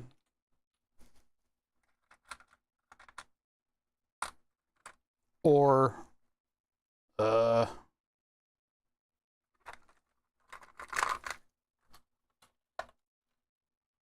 Teensy, whatever the fuck giant piece of shit this thing is that's no longer supported. That's it. That's all we have. I have a lot of microcontroller platforms. What was this one again? I think this one is 3.1. The other ones are 3.0s and 3.2s. I got that wrong. Yeah, I got a lot of microcontroller stuff. And actually, I have more Pico Pies sitting in a bin as well. These will just go anywhere. I don't really care. This bin is full of tricks.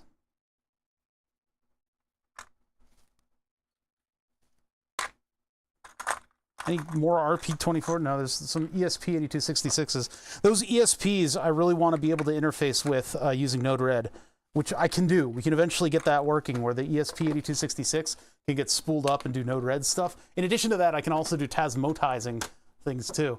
What up, Avalanche? Joseki? And Kervos Bane? Yeah, sorry, I was doing a bit. No. We have an RP2040, or we could do Teensy 4, which that's gone missing now that I've put everything away. So I think we are going to put the testing module onto a Teensy. I don't have the circuit board that I made doesn't have all those ins and outs on it, so we're not going to be using that circuit board. But we can throw this thing over here and see what kinds of I/O we need to give it. So today's bad health day, but doing good. Those days suck. Those are terrible days. I know those days. What do we have going on over here? DAC Tone and DAC CV are going into their own op amps, but then this is coming from 5 volts, so we can't trust that part of the circuit. I'm having an okay day. I woke up at a decent time. Everybody in the house left. It's just me and the corgi.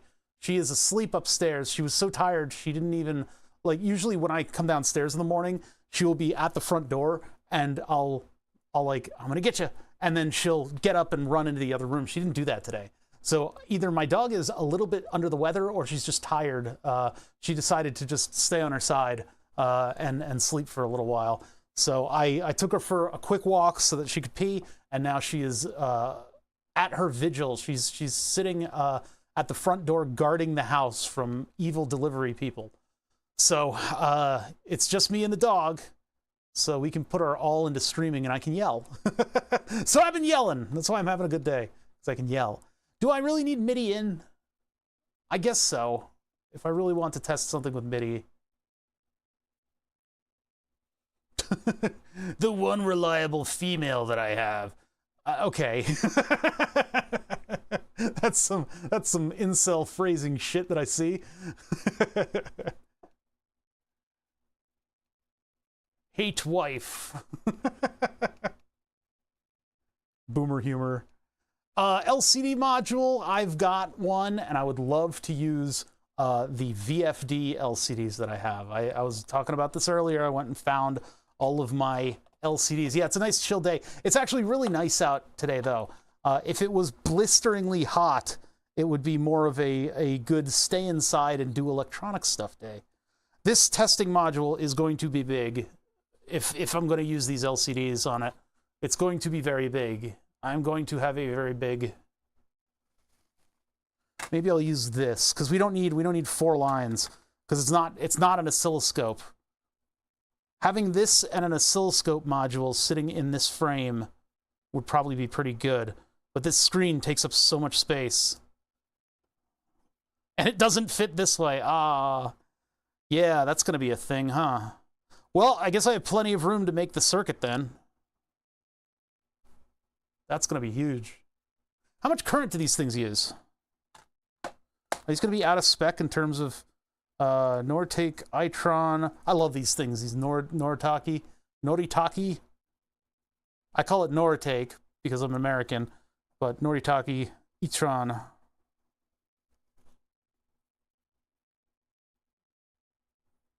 CV225CE.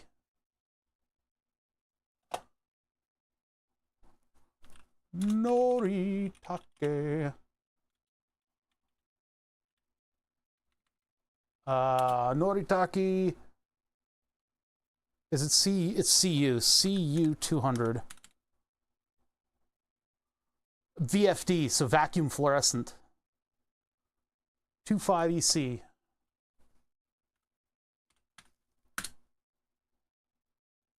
Elegant and casual dinnerware. What? That's not the that's not the LCD company. What is this? What the fuck? No.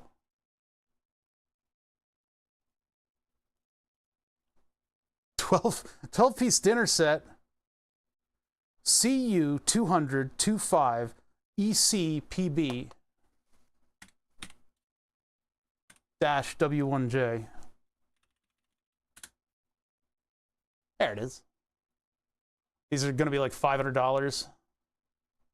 $92. Holy crap. Let's just take a look at the data chart. Where is that? You know, Bother, that data chart joke is not as funny as I think you think it is. I don't want the HTML data sheet. I want a PDF.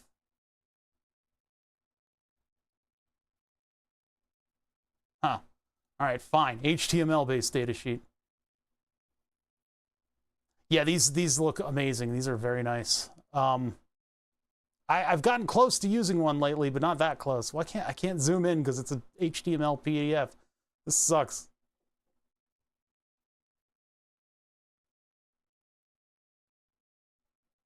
$20 character, 2-line display, LCD module, simple control. Why does it say 2 volts? That doesn't seem right. Logic output voltage, high and low. Pin assignment. Synchronous serial.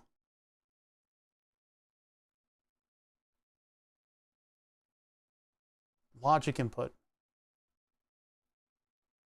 Logic input, power supply voltage, 5 volts. What is the current? Consumption, 1 watt. So 5 amps? That's not right. That's not right. No, no, no, no, no.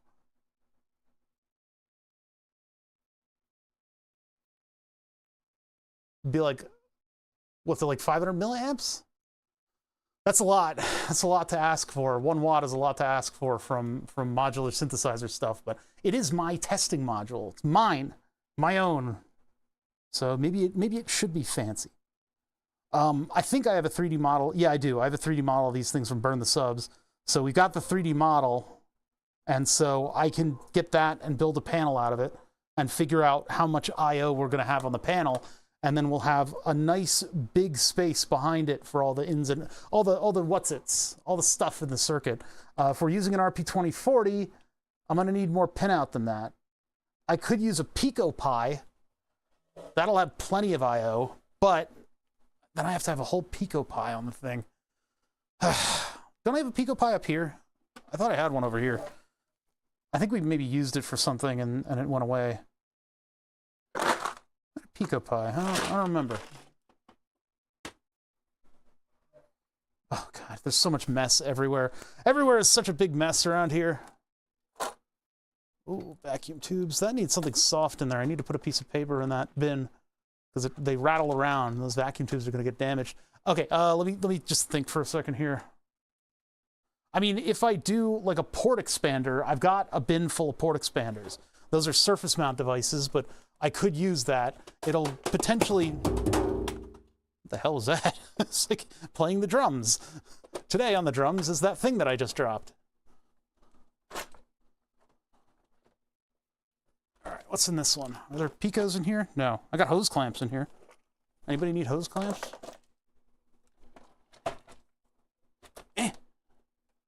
Give me... Ah, can't get to it. Nope, nope, nope. Fittings down there. Yeah. Who's saying that I was organized? I think they're objectively wrong. This is the opposite of organization. There's too much heavy stuff in the way. In one of these bins, and I'm not sure which one, there are RP2040s hanging out. Or sorry, PicoPis hanging out. And I was trying to get one out because we might need one for all the I/O, unless I use port expanders. I don't know where that bin went. Good, good. Let's just lose all of your microcontrollers, all the ones you bought as extras. Good work. All right, I need to go order some RP2040s then, some PicoPis because they're used in the VCO project, so. That'll be fine.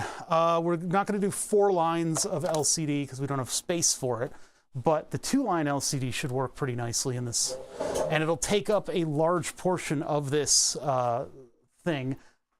Regarding power, I'm going to need to figure out power. I could make a module where I just literally have this thing strapped to a plate and then use the signal generator and the oscilloscope in this thing. That's a nice cheap way to do it, actually, because that little device does everything that I need to. On in terms of synthesizer. I just don't know if it can. It probably won't be able to produce the voltages that I would need in order to do synth stuff. Hold on, I'm getting one of the little power supply modules that I bought. Where did they go? They're buried under all this stuff over here. Here, you guys come along with me. Chuck's newly obtained RP2040 board into parts pile. How dare you? I need to stock up on those. I'll do that after stream today. I can probably open the window again, too. I'm starting to kind of ferment in my own juices. Here it is. Here's one of them. So I bought these modules, and these produce plus minus 12 volts, and they're just a little power brick. So we can use this. How much current does this do? It's from CUI Incorporated. 9 to 36 volts input. Output is plus minus 12 volt at plus minus 250 milliamps. Well, 12 volts at 250 milliamps, when it's pulled down to 5, this will probably be okay. You have a guess for something like this? Well, it's double what you thought, but yeah, 250. So we'll have to keep an eye on the current that we draw when I get the LCD and the DAC and everything spooled up. Oh, you've just dealt with a lot of those. I have not. It's nice to be able to buy just like a brick that'll do all of your power stuff in one fell swoop. So, all right, there's one of these that doesn't have solder on it. No, oh, that's solder. I have a lot of coding to do for those. What do you call them? For the think. For the oscilloscope and stuff, I need to do a lot of coding. And this isn't going to help. This module testing module isn't going to help. It's another big pile of coding responsibility that I need to undertake. C'est la vie, though. I mean, we should be able to work with it. Oh, this is one of the port expanders. Okay, so yeah, this and this will provide us with enough I/O that we can get all the buttons in. You don't really necessarily need a port expander. A port expander is kind of expensive. You can do like a shift register where you just lock in all the numbers and communicate them into the microcontroller. It's way cheaper. That's how a Nintendo controller works. But yeah, and then I've got another one of these things. I bought 2 of these, totally useless. I think what's going to happen to this one is we'll make this into the joystick project, because this thing can take USB. So maybe I can make it so that my 2 joysticks can plug in, as well as the throttle that I have. I don't know, though. We'll have to figure that one out. Hello, Bother. If you know anyone that works at CrowdStrike, tell them I say they need to QA their updates. I think there's some additional choice words that the people at CrowdStrike. How in the fuck is this the second CrowdStrike in the main news cycle in a week? So yeah, there's our power supply in all of its glory. If you need many more ports, you can opt for CPLD. That's a little overkill. Yeah, here's our I/O over here, and this is not in good shape. Let's see if we can clean this up and maybe get some I/O into our screen. This is all kinds of chewed up. Woo, that's not good. Yeah, if we can get... Oh, it looks like it's damaged. Maybe the other screen that I have in here. Perhaps I misjudged you, screen. Yes, this one has pins on it. We'll use this one for testing. What happened before today? The assassination attempt? He struck a guy in a crowd. Can you guys not keep up with my humor?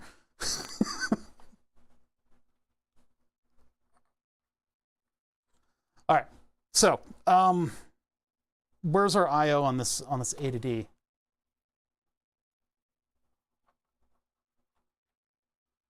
Oh my God. Well, there's left and R out with the grounds.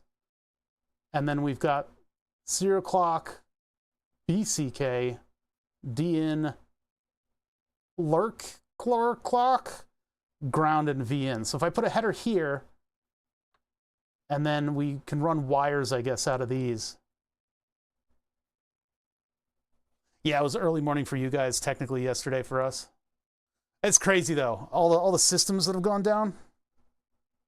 But then this will have to be integrated into the final product or whatever, whatever I'm building that'll go here. So what we've done today, for those of you that don't know, we've been looking at the Mutable Instruments Module Testing Module. The Module Testing Module is one of the early Mutable Instruments projects, so it's got a lot of old circuit schema in it.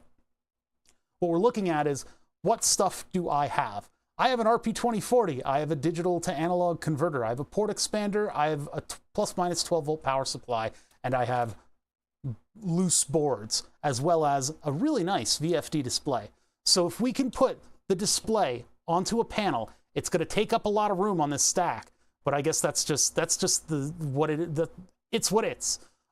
We put this big guy up there. we put all of our circuity ins and outs on that, and then we hang a bunch of circuit boards behind it, then we will have a module testing module. So how many I/O are we going to be dealing with here, and how am I going to interface with it? Well, I guess we'll go back to the module testing module over here, and I've also got a 3D model of this screen already, so we can jump into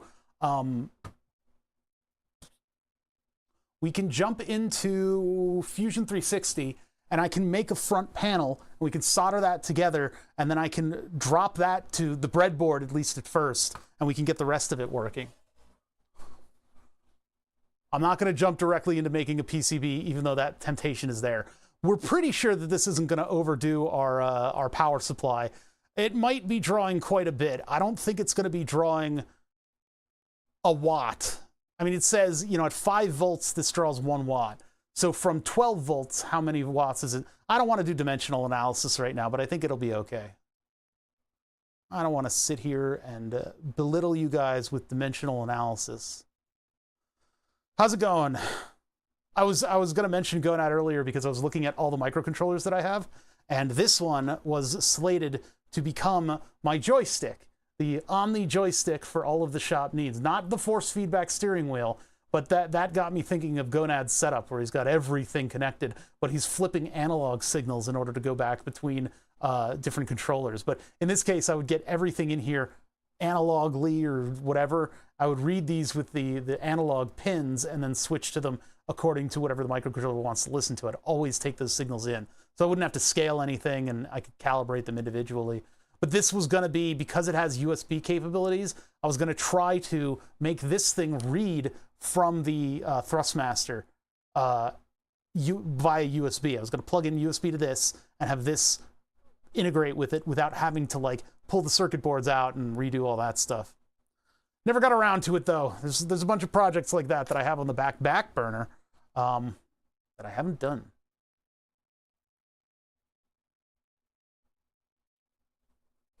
Chopped it up instead.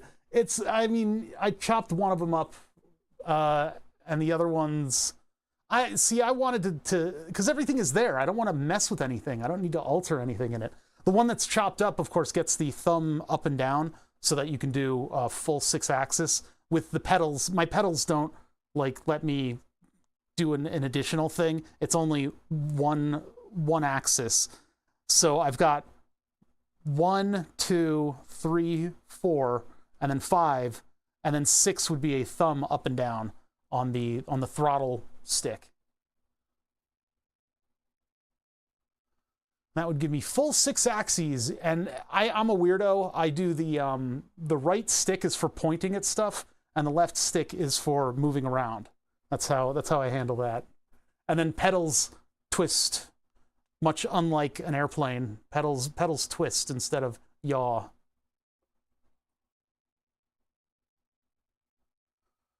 Okay, monolithic, integrated, CMOS, blah, blah, blah. Let's take a look at I/O. So we are at Peripherals UI. This is title Module Tester V01. So we have an encoder. This is a lot. This is a lot. Gate in, MIDI in. I only have one MIDI plug. I might need to order a new one. 1, 2, 3, 4, 5, 6 buttons. LCD pins. 1, 2, 3, 4, 5, 6 LEDs. 6 buttons, 6 LEDs, clock in, gate out. Sorry, clock out? That's clock out and gate out. Oh my God. I don't like that this PDF is struggling to let me scroll through. Out, this is a CV out, and then a gate out, and then we have... Okay, I need different documentation. We need to look at, like this is actually what I need. So I've got to fit the LCD, and mine's a little wider than that, but then I have 1, 2, 3, 4, 5, 6 pins, 6 I/O, and then 6 buttons.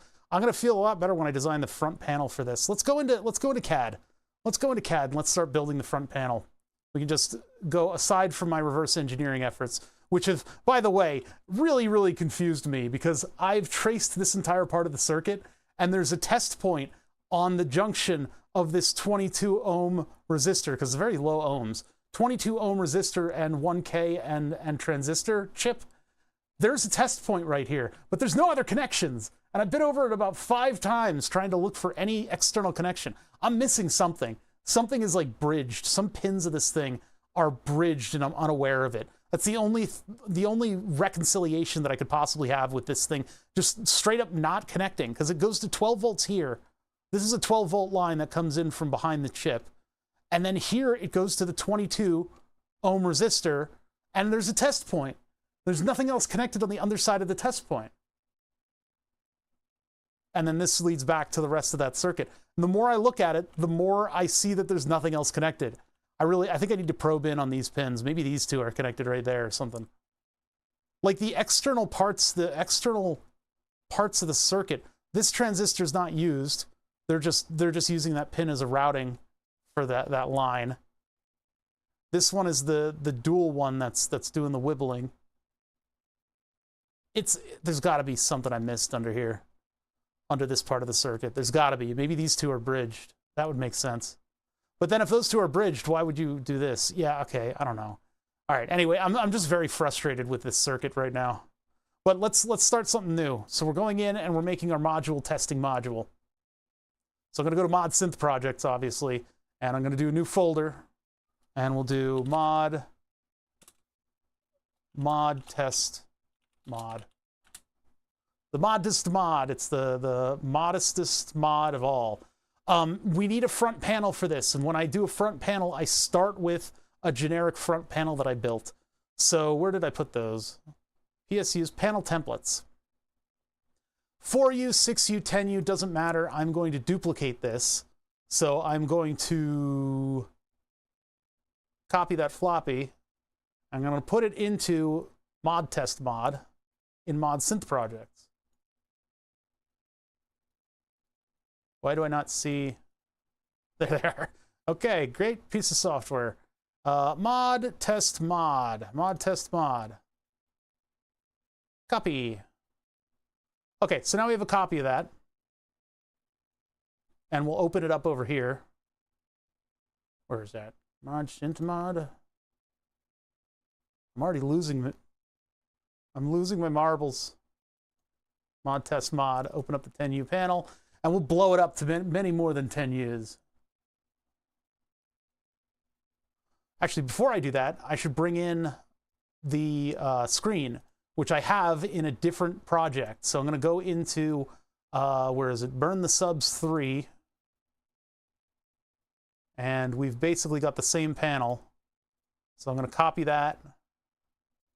I probably don't need to copy it, but I'll copy it just so that I don't lose, you know, where this stuff is coming from.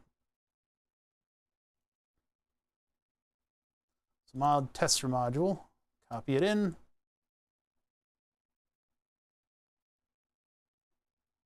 Oh my God, I've so many folders and I can't organize this the way that I want it to. Mod synth projects, mod test module, bring in that LCD. Blop. All right, so we want this to be up at the top, which, you know, it's asymmetrical, but still. Up like that, and then we'll move it in a little bit. And I'm just going to leave it like this for now. Well, I should probably move it off there. Yeah, we'll just leave them like that. And let me get a little bit of space inside. And we'll just use that as a template for right now. Okay, close this. And now we need to figure out what the width of our panel is going to be. And I guess we can go all the way up to the edge if we need to. Hey, Wonky Robot, how's it going? And what we'll do is we'll project those holes out to the panel as well as the, you know, the screen area. Now, can we go below the screen? Well, not with these standoffs. It's not that safe to go below the screen. There's a capacitor that goes right up to the edge, so that's out. I got the pin header and everything on it. I don't know which end is up. Probably with the text, so it's like this. Okay, so there's that. Now we need to figure out what the width is. Now in the creation of this sketch, I kept a formula for what the width is supposed to be. So 10 times 5.08 times 1. The times 1 Fusion added in there. I think it's just to get it into the right unit. But it's 5.08 times whatever the width is. So if we are a 20 unit panel, that's how wide we're going to be. Oh god, this is going to be like 30. Let's go to 30 units. That's huge. That's probably too big.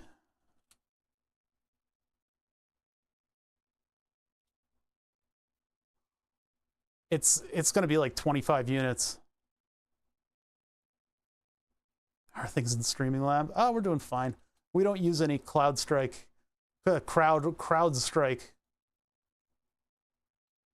stuff, so I'm good. I love how out of touch they were. They were telling people to take a break from the internet. Okay, we got to move over 7 millimeters. So I can just go here and go to move. And we'll come back 7 millimeters. -7. And we need a 10 millimeter clearance on the top and the bottom. So this needs 10 millimeters from the edge. So we'll put this at the exact top. So I'll go from here to here.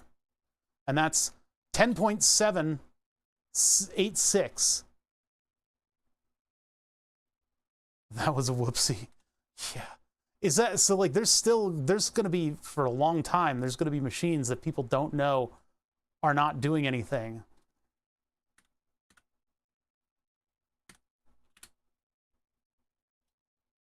That need to be manually rebooted because they're in a reboot cycle. That was a real bad thing. Wait, that didn't move at all? 10.7. I just moved it 10.7. It should definitely have moved 10.7. Weird. We'll minimize, we'll make it as minimal as possible. So what's our width on this thing? This to here. It seems like these haven't been moving. My commands have not been moving this thing. We're 116 millimeters wide. So that's like 120. Oops, wait, no. So 150 is out. 25 gets us to 127. So we've got that's 7 millimeters over still though, but our unit of increment is 5, so maybe a 24U panel gets us to 121.9. Okay, that's actually okay. That'll do. Now, of course, we're horribly off center, but I should be able to move this thing. I've tried. Yeah, see, it's not moving. Why isn't it moving?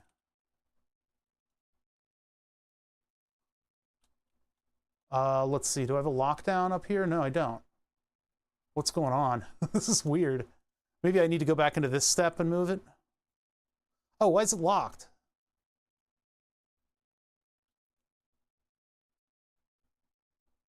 Or no, it's chained. I don't know what that means. All right, move copy.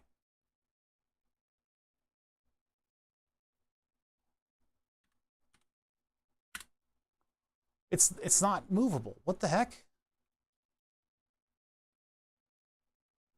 What is going on here? Unground from parent. I must have clicked something. Break the link. Okay, there. It's like linked and chained. I don't know what the deal is with that. So now I can actually move it around, I'm sure. Yeah. So -7 gets us to that edge. Let's just double check. That's not the measurement that I wanted, Fusion. We gotta go line for line. So you go line to line. Damn you. Give me the horizontal measurement.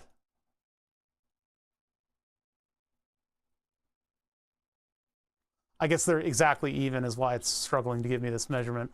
So over here, we'll get this, and we take half of that.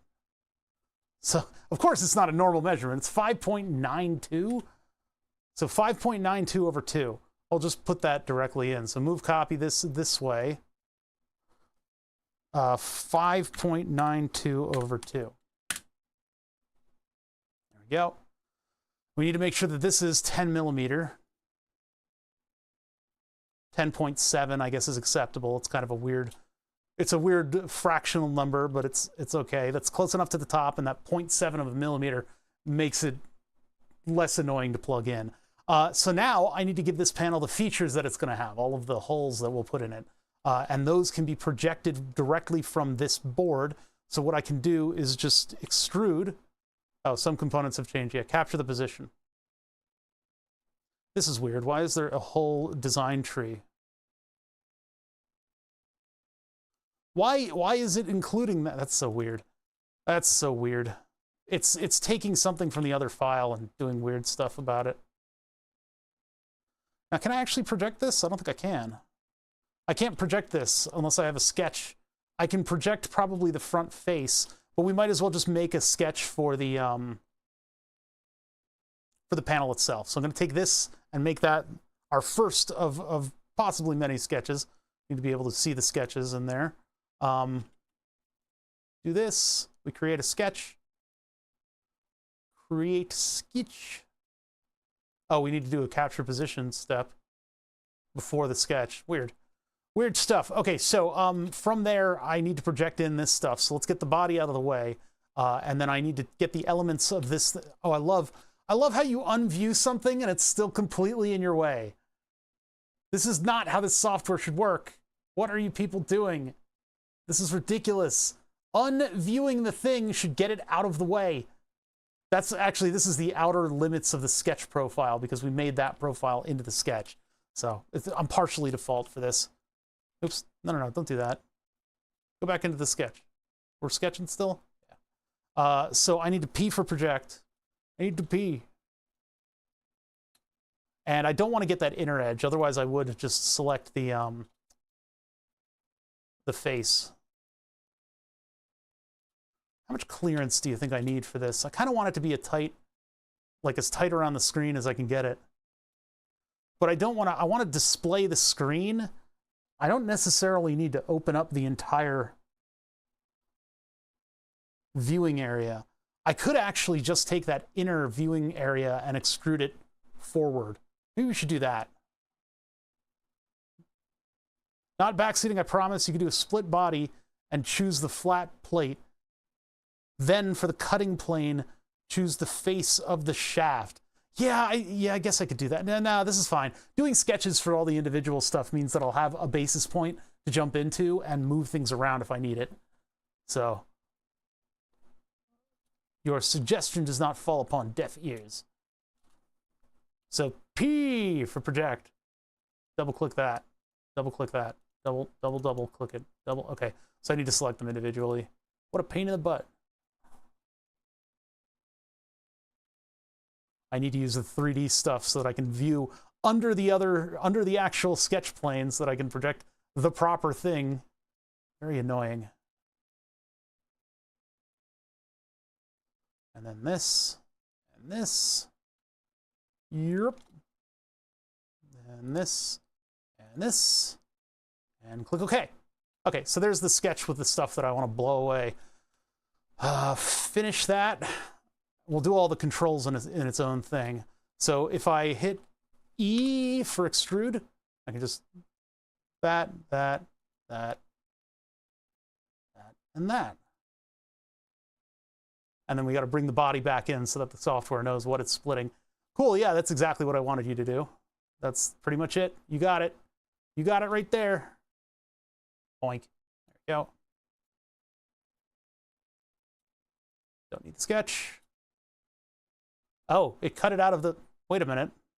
You cut my screen! What the hell? Control-Z. What? I guess orphaning this thing from the parent module made it part of... Oh, geez. This... Oh, yeah, extrude.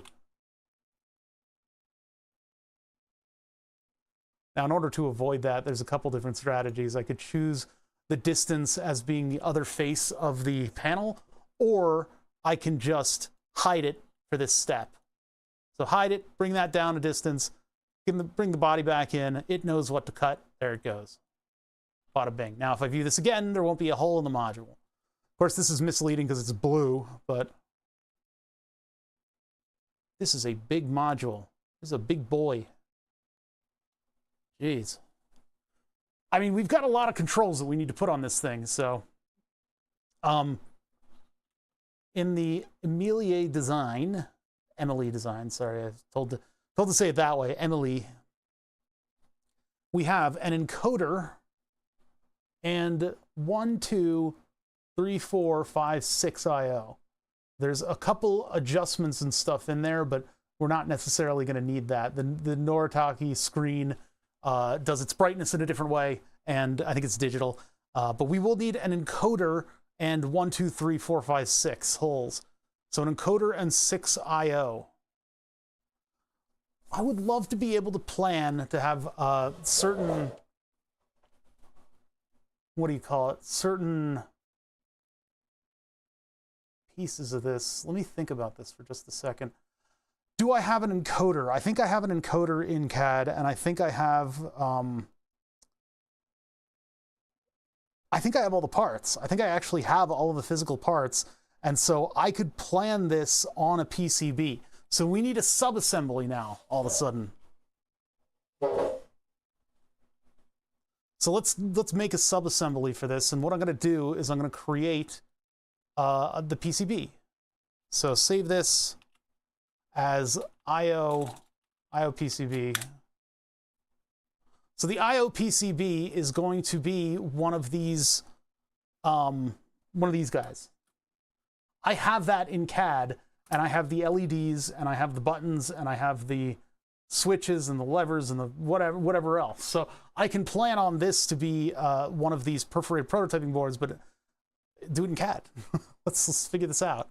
So I guess I start with a PCB. So we need to go find that. Oh God, where is that?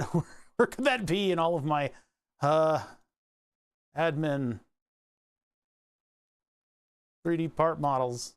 I don't think it made it into the 3D parts, but we do have the LED and stuff in here. So I guess what I'm going to do is I'll copy these parts into the folder for where I need it. I'm not going to create a PCB. There's even an RP2040. The RP2040 will go on a little bit more organically. I don't need to like plan on it. So yeah, this would go into mod synth and then mod test mod. This is going to be something that I create for myself. I'm not really going to like distribute this. I won't.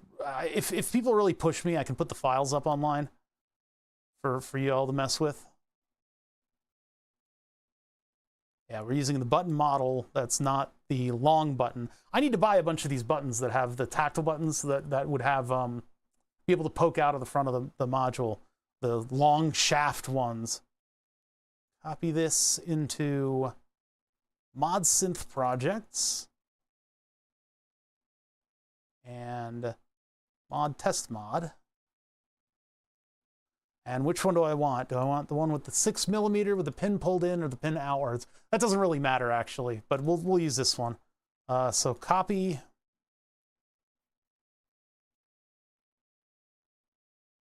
And then mod, test mod. Modest mod. Don't need a teensy with headers. Don't need any of these plugs. This is just the stuff that I was able to move into 3D model parts. Perf board 5x7. There we go. Copy. Mod synth. Mod test. Copy. Oh, I'm glad I found that there.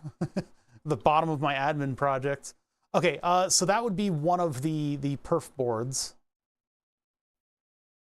I guess I can put it all together now because we've got everything but the encoder.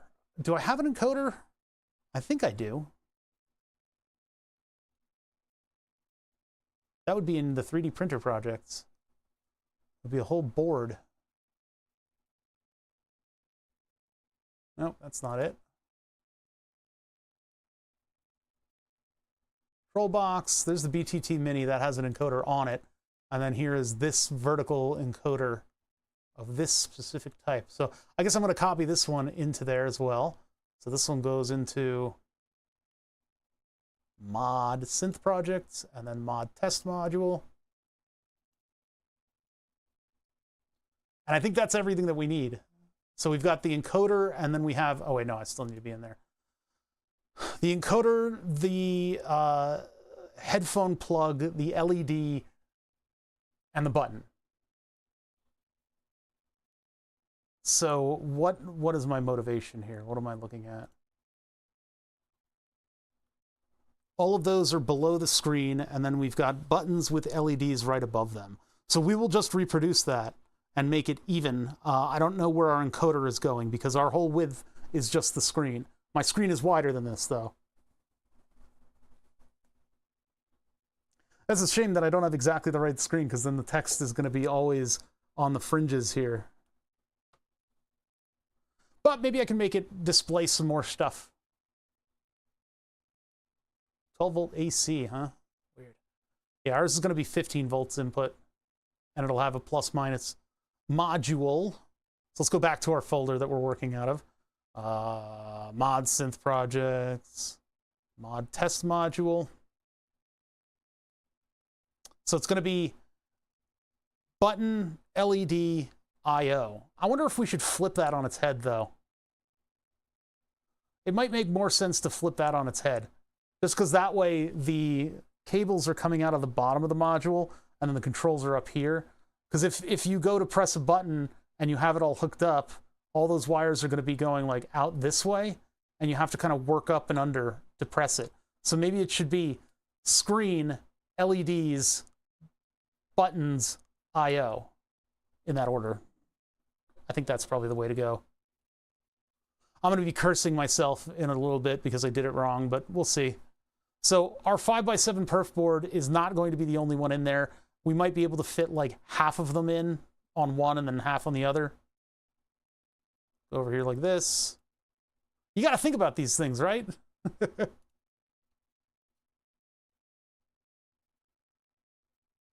We're definitely not fitting all of it on here, but I guess we should start with the jack. So this will be at the bottom. So we can arrange that properly. Maybe do the ground pin at the bottom? Actually, no, that's the... Which pin is that? That one is the... Yeah, that is the ground pin. So yeah, we'll want, I guess, ground pin at the bottom. That's fine.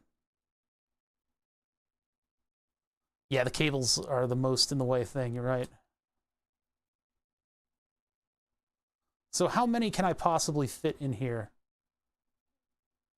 You know, we can do one all the way on the edge, definitely. And then I'll adjust that height in just a minute here.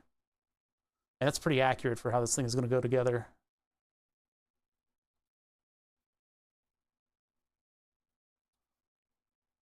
So if we really crushed them all together, we could fit quite a few of these. What is the length of this board? How many boards are we going to have inside of this thing? Here, you know what? I'm just going to cancel that movement. We'll just leave it alone for now. What is the width of this?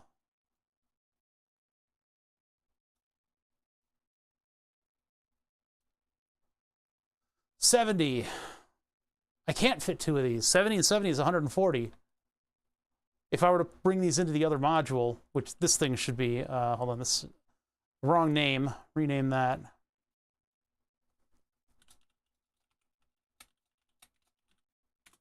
Mod test mod pan. The mod test mod panel is, it's like 120. 121, and 7 and 7 is 14. Oh yeah, no, we can fit two of them on there. Duh.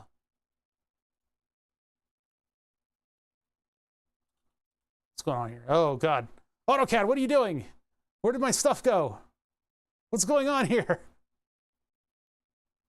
I clicked very far apart, and it interpreted that as a Dubel click.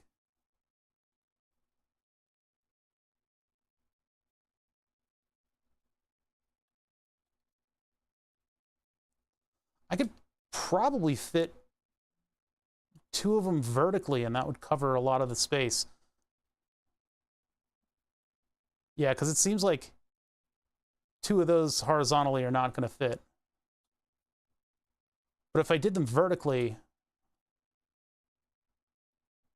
that gives us a good coverage area of the panel.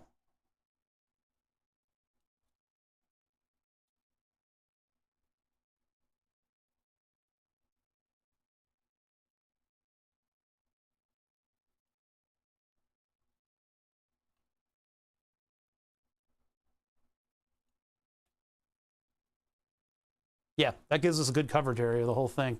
So that means that I can space everything out to wherever I need it to be. Okay, so we're going to do two, and they're going to be horizontal. And I guess they're not going to be symmetrical. They will be centered, but they won't be symmetrical. Of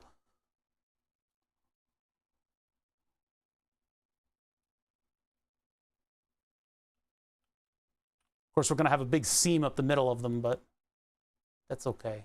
That's not the right thing.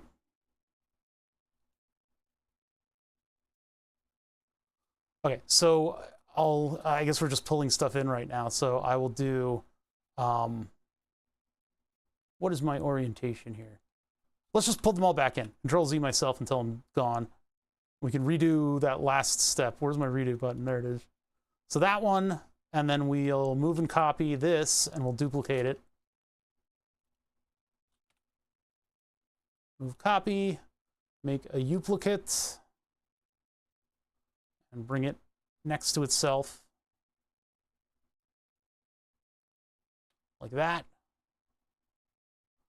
And this is basically our entire module. So we could probably do some I/O using these pads at the top. But okay, so it will be LEDs, then buttons, then I/O. Why was it doing that? Weird. And then ground at the bottom, I guess. Doesn't really matter, because I actually need to finish positioning this thing too. Now we can get these pretty tightly into their locations. These can fit right up next to each other. I should give it some clearance though, because those things that plug the headphone plugs have width. They have a width to them. So I need to keep that in mind as I copy these in. How many am I going to need? 1, 2, 3, 4, 5, 6. So we need 6 of them on this thing. So 3 per board is actually pretty generous in terms of space. I don't really need to pack it up all the way against the side. I can do like one in the middle, and then one on the side. How many holes is this? 1, 2, 3, 4, 5, 6, 7, 8, 9, 10, 11, 12, 13, 14, 15, 16, 17, 18. So there isn't a center.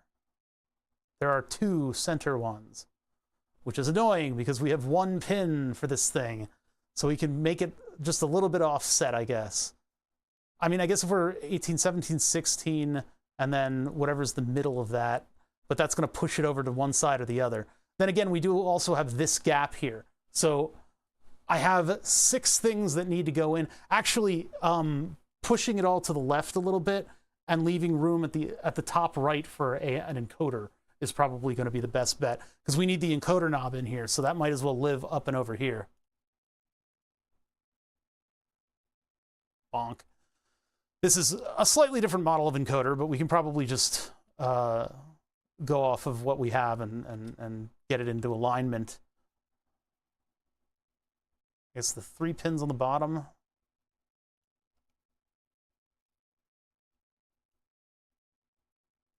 Up. Now, if it is in the top corner, it is right next to the screen, but, well, right below the right side of the screen. So that would be like here. I guess that's an okay spot for it. So let's see. This might not be compatible with perf board.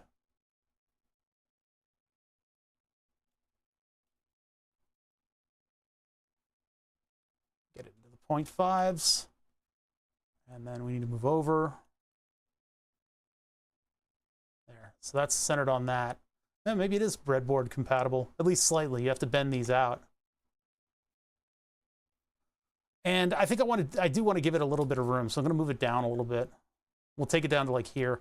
And then I've got room for other electronics up top, whatever I need to run this thing to. And let's make sure that the height is okay.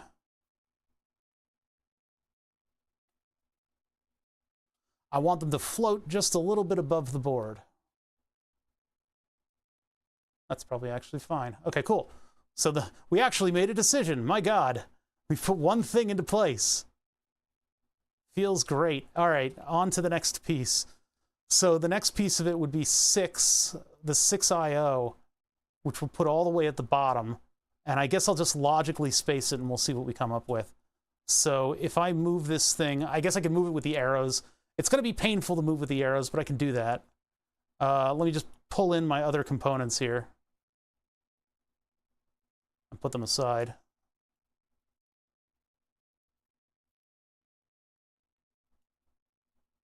That one.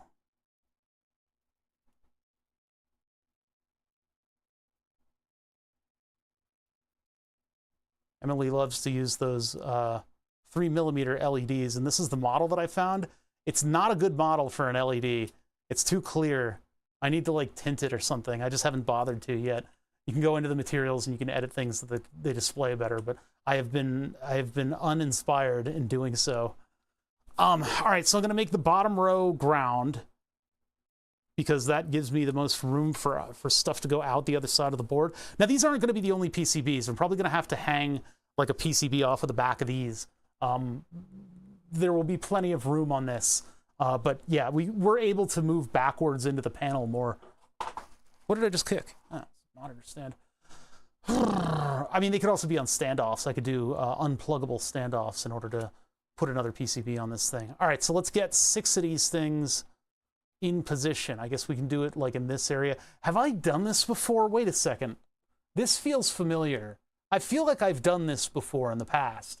And then I deemed it too much work, and then I wouldn't have to, oh, this is too much work for me to make. I might as well just make a PCB if I want to do this in the future. I think that's exactly why I already have the perforated prototyping boards in CAD. It's a good thing to have in CAD if you have them around, because if you have these things sitting all over your shop, you know, you can put these to work. I'm not making a PCB for this module. Might be a good idea to, but I don't know. It's making more work for me by doing that. If I make a PCB, will I make all the same mistakes? I might. I don't know. This is a heady debate, is whether or not doing it this way is more work than creating a PCB that's under 100 millimeters for all the stuff. But then again, we need to test it out. So we need to test this out to make sure that it works. So we'll do it the jank way, and I'll plan it this way. It's always the debate. You're like, this is a lot of work. All right, so move this. Oh yeah, I don't need this anymore. Go away.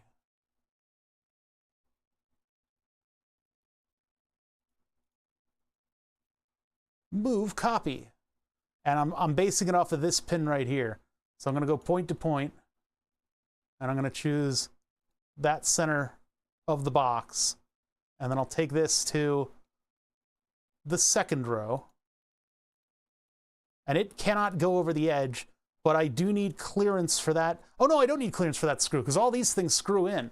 All these parts screw in. So if we do a PCB hanging off the back of this, it's gonna have 10,000 bolts holding it on pretty strongly.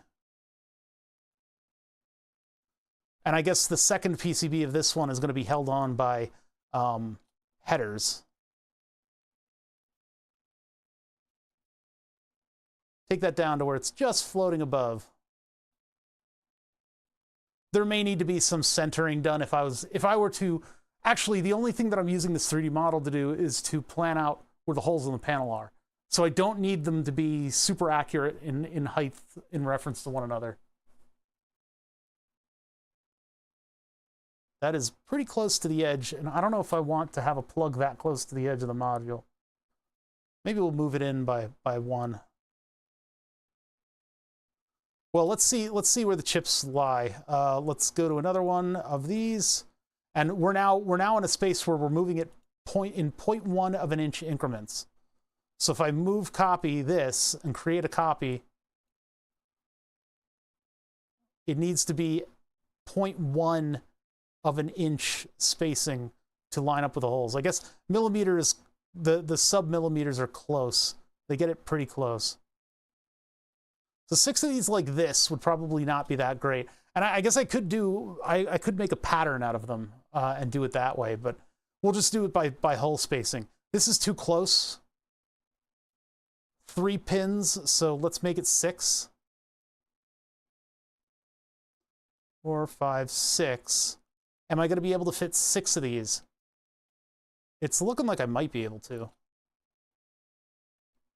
All right, so that's 18 millimeters, and that is a little bit hot. So 17, not 178. 17.5. 6, 7, 8. There we go, 17.8.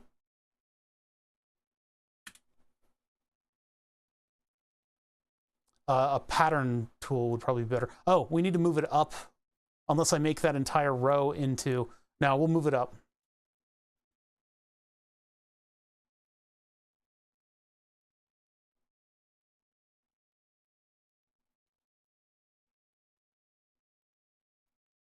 So 2.3? No, 2.5.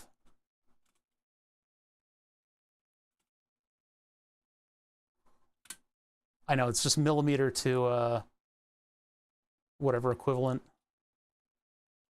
to metric to imperial. There should be a button for that. There should just be an automated button that I can hit that'll turn it into imperial increments. I think there is, actually. I think Fusion can do that. Ground pin not in a hole. Yeah, we just fixed it. I could just run a piece of wire across these terminals and make that the ground, but we'll be nice and actually give it a hole. There's something I never thought I'd say. While 35? Wow, my viewers suck today. Everybody's busy this Friday, probably repairing Cloudflare. Cloud gripe? Cloud strike. Crowd strike. I've never heard of it before. Insofar as my week has been going, cloud strike meant something, crowd strike meant something entirely different. Was it 17.5 or 17.8? I believe it was. Oh, look at that. It's like perfect.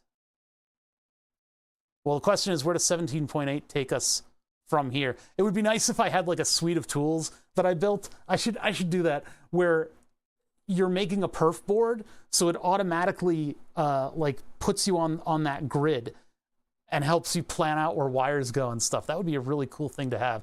This is taking up the entire perf board, though. I may want to pull it in by 1 pin. Because I guess I unintentionally made it symmetrical. Glad I'm not flying until next week. Oh my god. Yeah, if my if my roommates weren't taking a plane, to wherever they were going, oh my god. Because their trip is timed perfectly for that. Pretty sure you can just type the unit you want to input. Ah, that's right. 17 point... Unfortunately, 17.8 is stuck in my head, so... Oh, look. Now we're running into problems.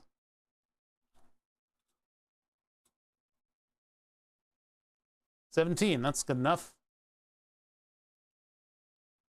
So 17 gets us back on a hole, but that means that it's a little bit asymmetrical right here. So those two are a little bit close together. They're just a little bit. If you just type inch... So I could have said, what is it? It would be 7.7 of an inch. Let's try it. Move copy. And we're going to do a copy. And I'm going in this direction. And I'm going 0.7 in. Neat. Hey, that worked perfectly. Whoa, whoa. Sorry. Why is that permanently highlighted? Oh, there we go. Move copy. Make a copy. Move it this way. Move it 0.7 in. Well, we inadvertently made them take up the entire panel. I was hoping that they would be packed in a little bit more for symmetry, for asymmetrical purposes. Asymmetrical warfare. Okay, well, I guess we'll do it one pin in, and that'll kind of push everybody over. I knew the one random class. Huh. I knew a Fusion 360 thing. It was, listen, that's a very basic thing. It's a very, very, fine. You can have your pat on the back, fine. I won't take that away from you. All right, so let's move these one hole to the left, which means 2 for this one, 3 for this one, 4 for this one, 5 for this one. That's gonna really like squish them in there. Move copy. That 0.1 in, oops, wrong direction. Move a copy. Minus 0.1 in. Go. Move copy. Oops. Damn it. I guess I can just hit the M key. Negative 0.2 in. If I go here, M. Ah, that works really well. Negative 0.3 in. Damn it. Our first problem. I mean, maybe I need to just leave them where they were. Well, this one was never evenly spaced to begin with, so I guess I can just take it and move it into position. So let's take this one and move it. We'll just place it on this first row.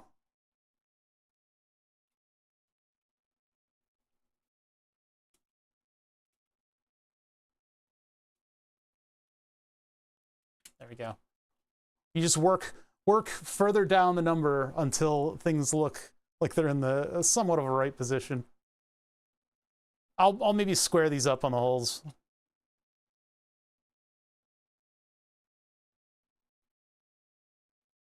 Was neat before thought. How many over do we go with this one? Oh god. This is 4, I believe.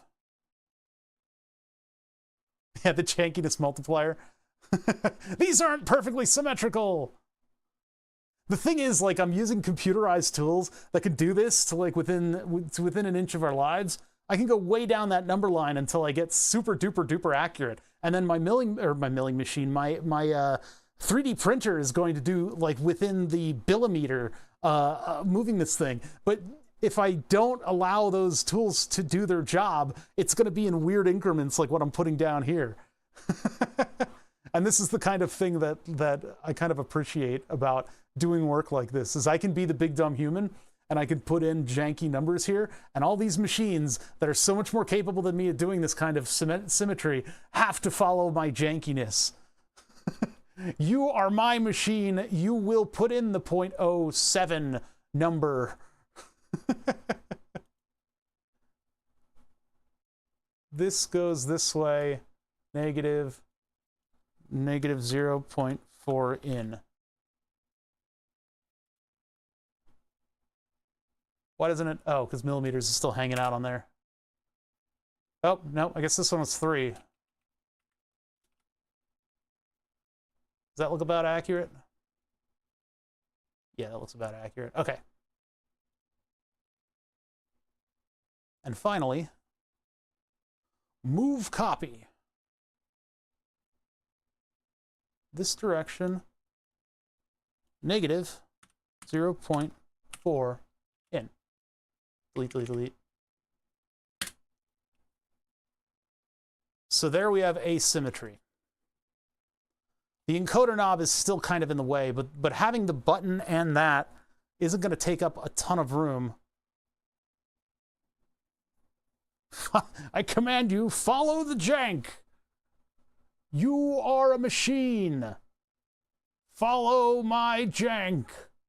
I mean, the other way to do this would be to sketch it and have patterns on the sketch that I could expand and contract and stuff. And also using non-PCB hardware would also help. I'm not entirely avoiding the switch. I only have created 3 holes by pulling it in. But if I pull it in any further, I feel like I'm going to be too squished.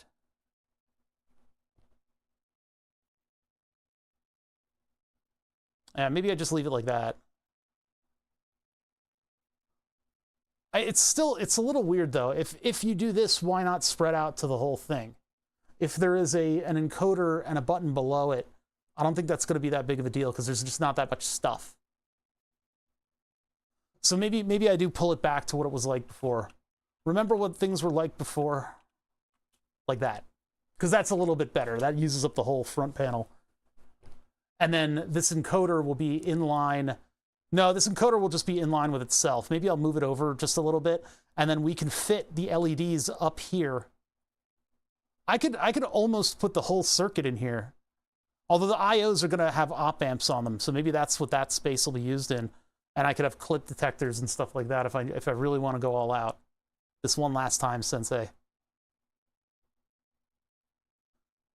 What about the jank? The jank will handle itself. The jank is in the sub numbers of these components. Their spacing. Like if I do from here to here, 17.8 millimeters is a weird number. So now I guess what I need to do is just get this thing into position. This button. The button will be below the LEDs. I guess what I'll do is I'll put the LED down. So if the LED is just barely poking through, it can go all the way up here. And then we'll have a nice big area for our sausages to press the buttons.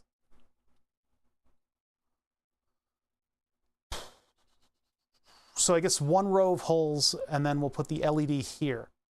So let's get that into position. So LED, move and copy. What is the distance to here to here? 10.125. So I'm going to move this to here. Dang it. I guess I need the snap points on.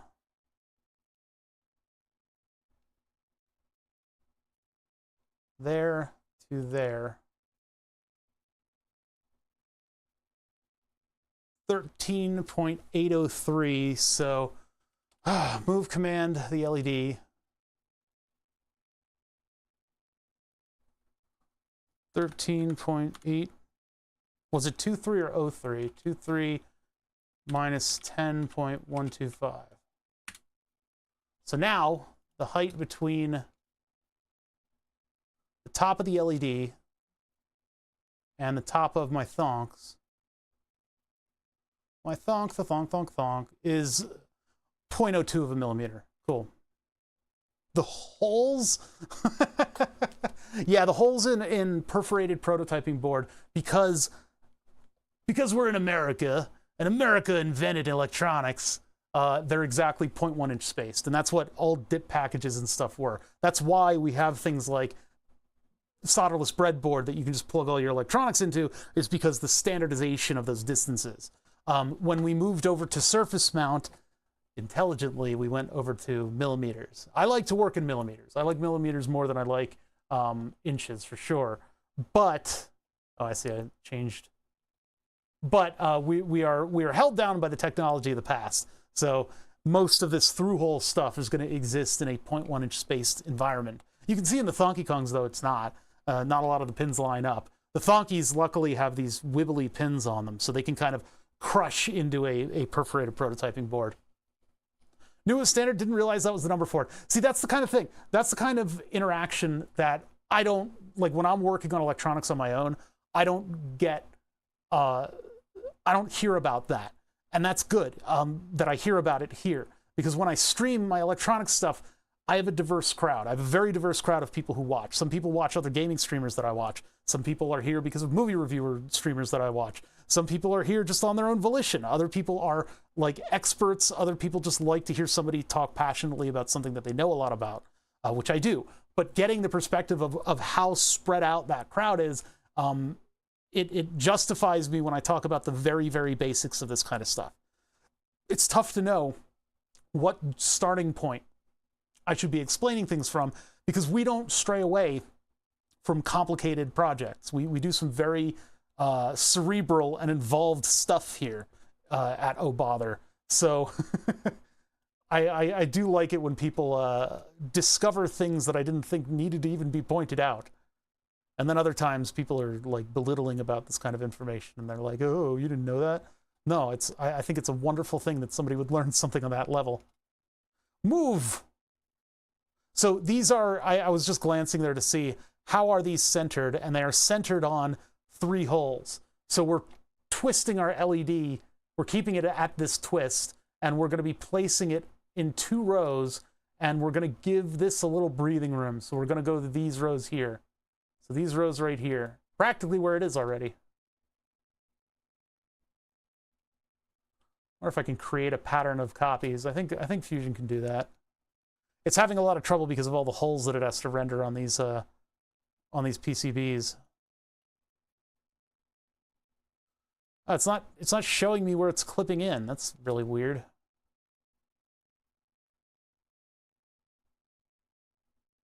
I have no perspective of that. What the? That's so weird. It's not showing me the information that I need in order to get these to center. There we go.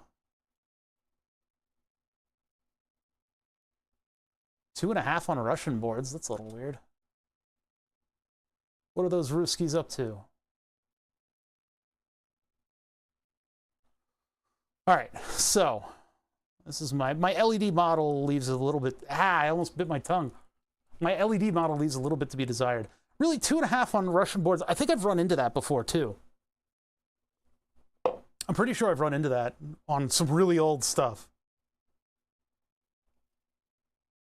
Yeah, they just wanted to be that much different, huh?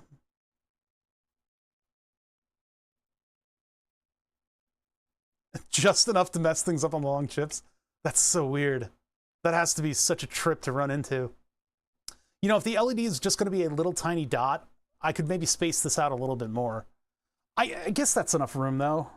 You know what? We'll see it when it prints. I'll print out a test panel, and we'll be able to see whether or not this thing fits properly. We're probably not going to have time to see the test print panel, but we can at least finish this up. So if I were doing this and I were doing this as a pattern, the spacing is 1, 2, 3, 4, 5, 6, 7. 0.7 of an inch.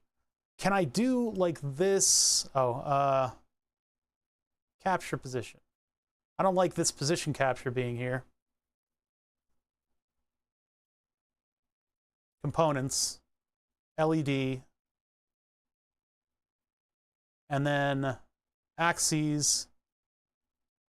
I'm not spinning, I'm just moving it out from here. Why is this so rudimentary?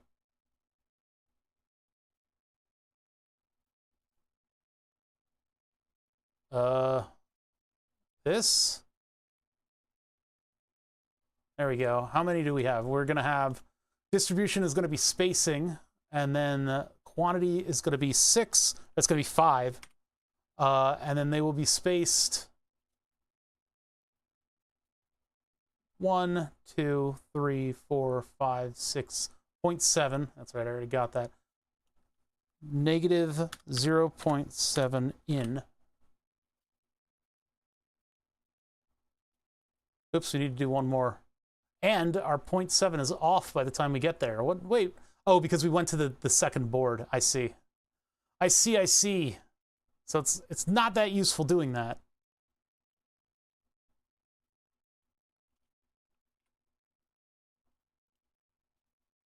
Take you, and you. Move copy. Create. Copy. And those go just about 47.5. There. All the spaces for all this stuff is going to be kind of wild. Oh, wait, no, that wasn't far enough. Dun, dun, dun.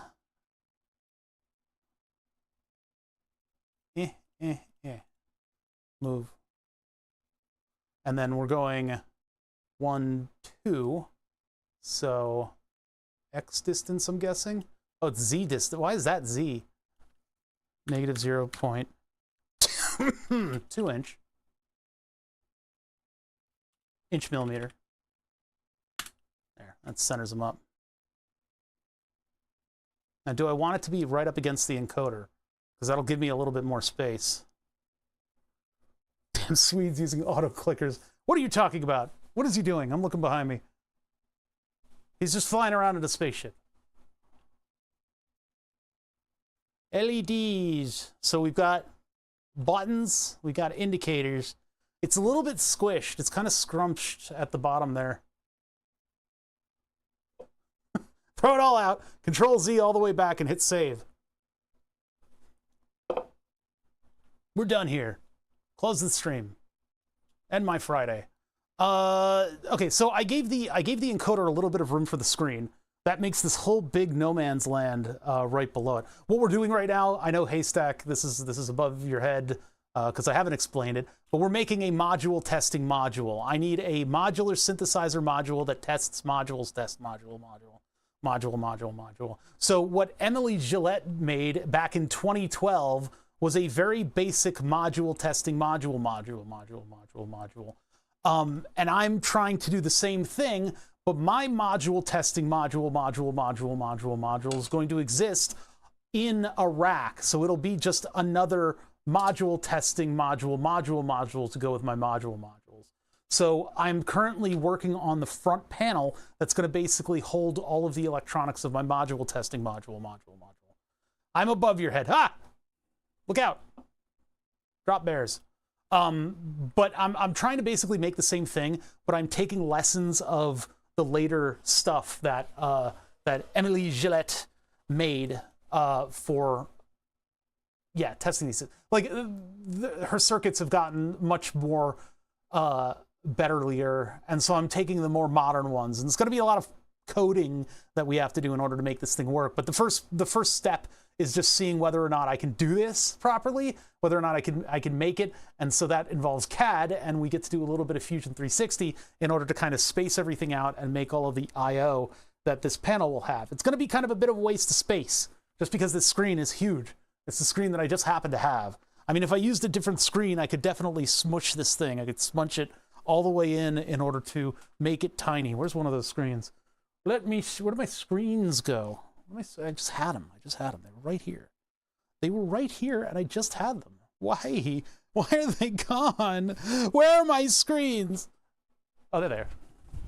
I put them all the way over here. So I have a bunch of different screens, but the coolest one is, of course, the vacuum fluorescent display. So I feel like if I'm going to be doing a lot of work like this, where I'm dealing with modular synthesizer stuff, like modular synthesizer modules, I should probably use a big screen. This one's a little weird. I don't know if I like this one. It's more LCD looking, but I could definitely make it a much more narrow device. Like this seems like it's the appropriate size. I don't know exactly what this one can do. This is the one that's actually in the module tester. And that is also much more narrow.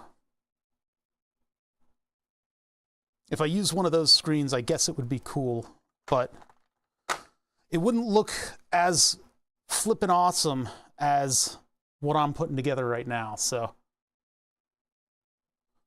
yeah, maybe we'll just keep it. We'll keep using the VFD. This one displays like dots and stuff. Actually, no, this one's a character display. This one is 4 lines though, which this would actually fit in that size. It would be cool because I could use the smoked front on this thing and have 4 lines of text and or imagery, so I could have like an oscilloscope as part of it. That would be pretty badass, actually. Then again, I could just have spent $60 and get some double-sided tape and just put this thing right here. And then this is a signal generator and scope. It just doesn't have modular synthesizer specific voltage levels, which if I did the 4-line screen and I somehow figured out how to put an O-scope display up, I could have the settings and an O-scope, and I would have the input and output and all that stuff. It'll be using an RP2040. It'll be this big badass thing. Oh man, if I went over the top with it, that would be pretty cool. I don't know how much current this thing uses. It would look very cool though, because these displays have a cool look to them. I got these on an eBay auction. That would be pretty cool. That would be pretty badass, though.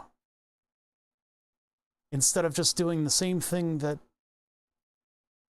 Emily is doing, it would be my own custom thing.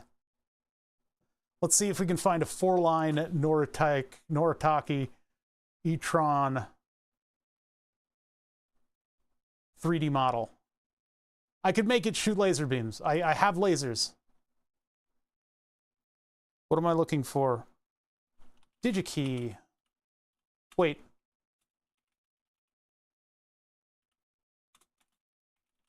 Maybe they have them on the website.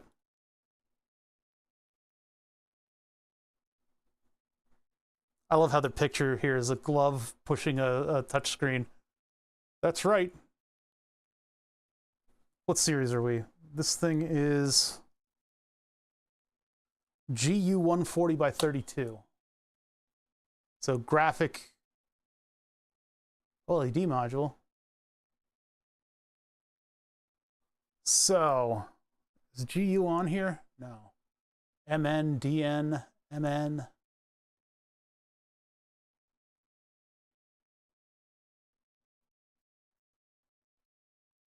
GU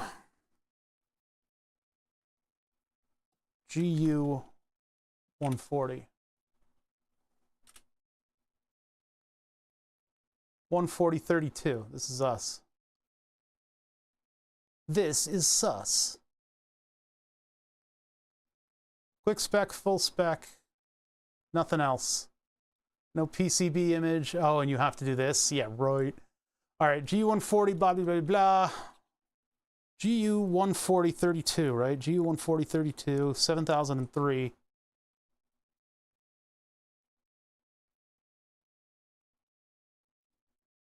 Seven 003. I don't have F or anything like that. Let's just do that. How much does this thing cost? These are expensive, these modules. LFG, let's F and go. 2 can ship immediately for the low price of $127. See, I'm tempted to use this because it's going to look awesome. It'll look really, really cool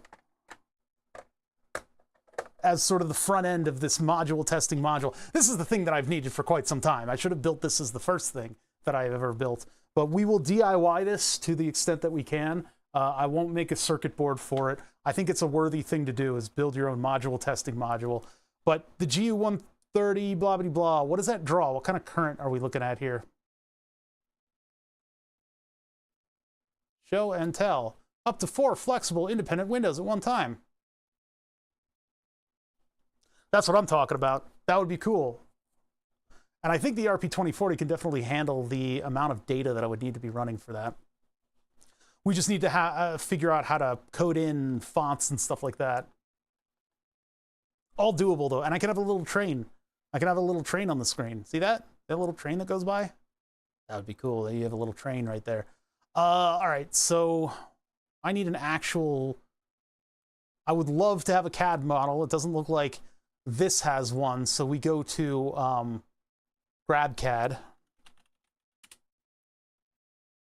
GrabCAD's front end is a manufacturing company that bought the database of GrabCAD's library.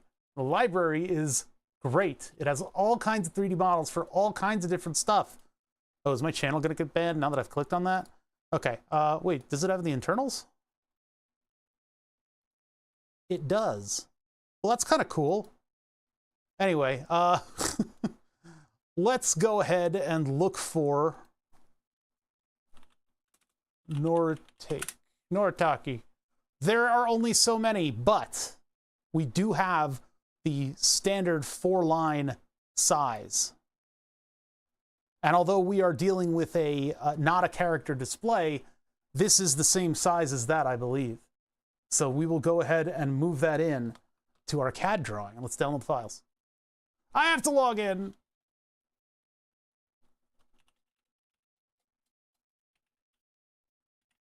Why is it so small? My fonts are tiny.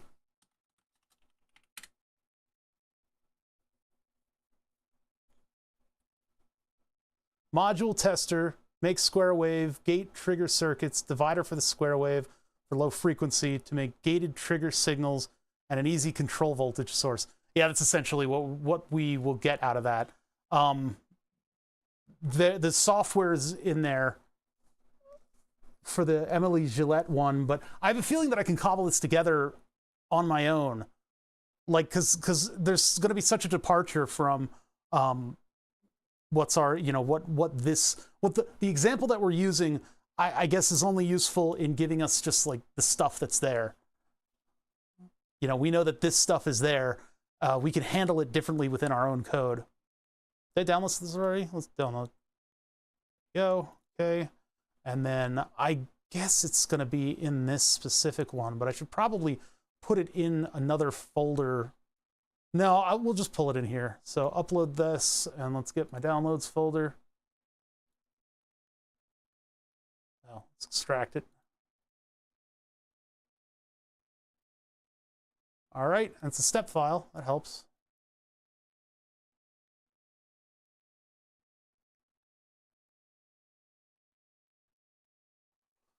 So my other question is whether or not these are going to fit. I think it will, actually.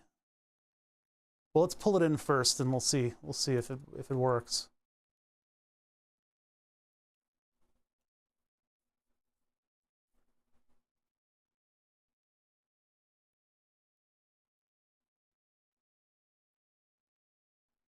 Oh, everything got real slow. What's going on? Huh? You okay? All right, there we go. Boop.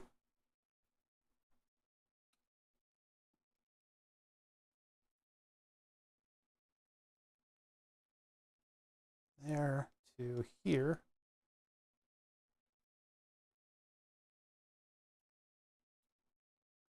And then I'm going to go back to that sketch. Oh, look at that. We're a little bit more narrow than the other one. That actually is helpful. Although I think our width is already determined by the PCBs, but let's get, is this really more narrow? It is. Oh, that gives us, oh, that's so much better. The problem is it's so much more capable though. That's that's going to be the really troubling part about this. So this one is gone in favor of its buddy, and then the extrusion we're not doing. And then we go to this sketch. Oh, but wait a sec, I need to finish that sketch. I need to bring this before the sketch. Yeah, we'll do it before the locking everything in position too. So now I go to the sketch, and my screen is here. So I can actually take the holes and stuff from this one, and I'll project them in. I'll just leave the other ones in. We can just work around them. Well, actually, can't, because I should make this more narrow. I should make this more narrow. So in order to do that, I go all the way back to the original sketch. What is our new width? This is changing the game, but the thing is, this screen brings a lot to the table. This screen makes this a big project. This is no longer a small project. I need to make my own oscilloscope inside of this thing. 98 millimeters, all right. 98, see, this is changing everything. Everything is changing from the get-go. We're still gonna have only 2 ins. One in and out. No, 2 in and out? Well, all right, let's just keep moving forward. So 98 millimeters. So in this original sketch, double click it, we go back in time. Back in time.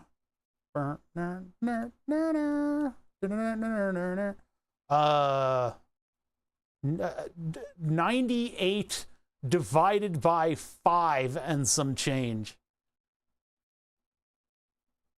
I don't know. 20? 101. Yeah, that's it. That's the size. I guessed right. I guessed wrong. No, I did fine. I did fine.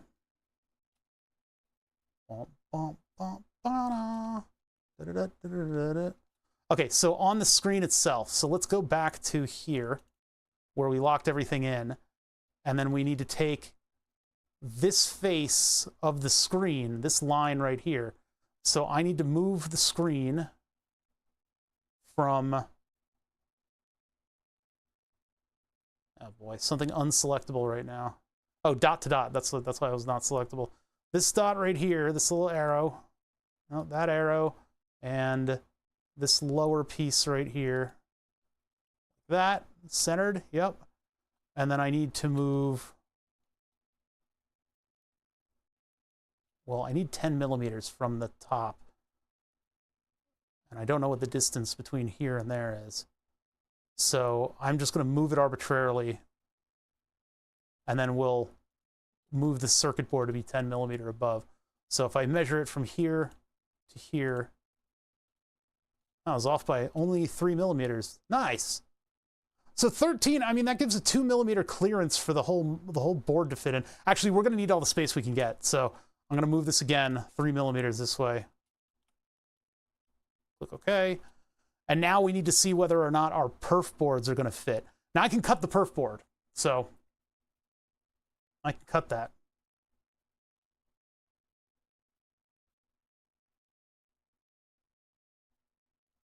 What's going on? The CAD program is mildly tortured right now because I've got so much stuff going on. I've had this computer on for like a week, and things just kind of build up. So I believe that after stream today, I should probably restart this machine. I'll order RP2040s and then restart the machine. I was about to pull the project into itself. What happens when I do that? Oh, man. I hope we could have a recursion. That would have been fun. So perf board 5x7 just for measuring purposes. And bring that over like this. And then here, we're already running into an issue. And a hue. We had such great coverage before, but now we may need to lop off the top and the bottom of the board. Or just shorten this thing overall.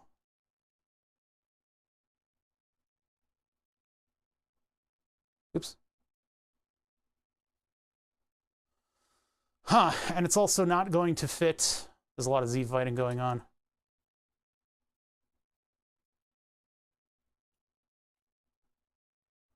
Yeah, this is where we run into problems, of course.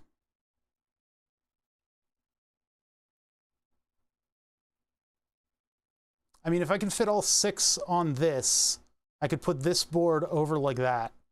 And then the encoder is going to have to hang out on its own. Maybe it'll get its own circuit board, I'm not sure. So all 6 on that PCB will pretty much be the PCB. And then we fit our big fancy screen, and this whole thing is just a little bit more narrow. Just a little bit, just to kind of maximize the amount of other stuff that we can put in here. It really doesn't seem like it's that much, like for the amount of space that it affords.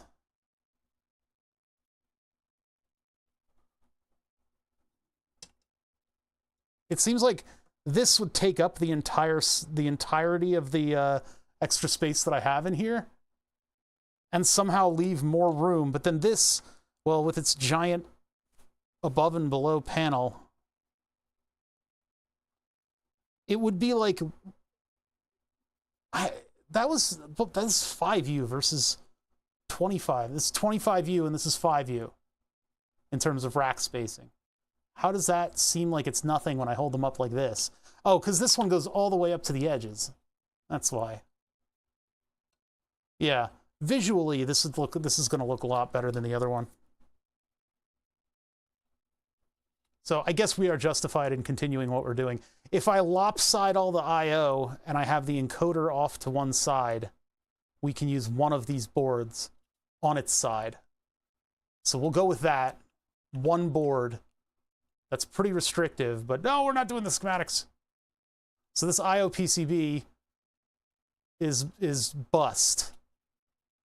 I am going to Control-Z this into oblivion.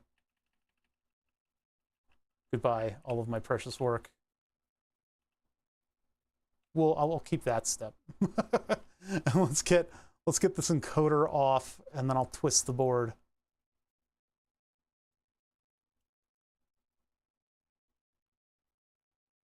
Delete.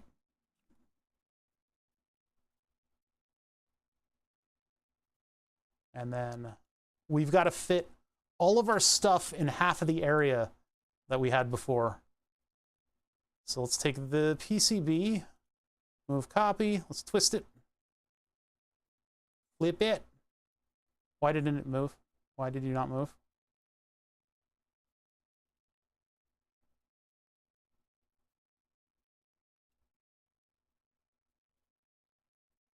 Oh, it's got an anchor. I'm hitting something that's anchoring these parts, and I don't know why. Or maybe it just takes the first object as a ground from parent. I don't know. Weird. So now I can actually move it.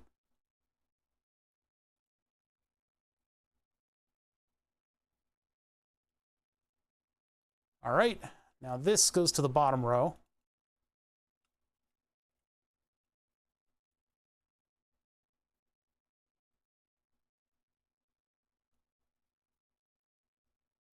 And I'm trying to line up this pin here.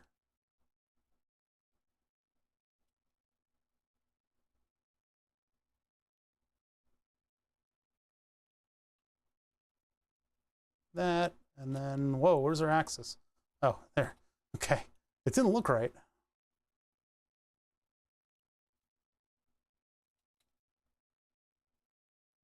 Pretty good. Okay, so there's that. And then we'll do a row of buttons and switches, and I guess I'll make it the whole thing. It has to be. So yeah, this will go all the way up to the front, and whatever space we have left is where the encoder will go, to the right of this board. So the encoder won't have its own board.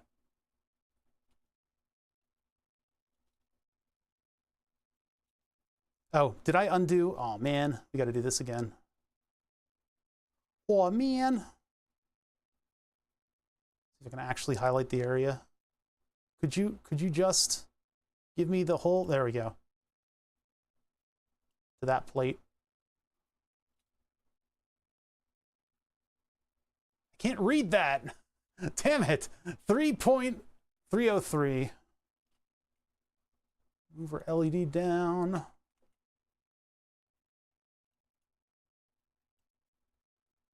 This way. 3.303. Go. And then we'll put that up at this top row up here.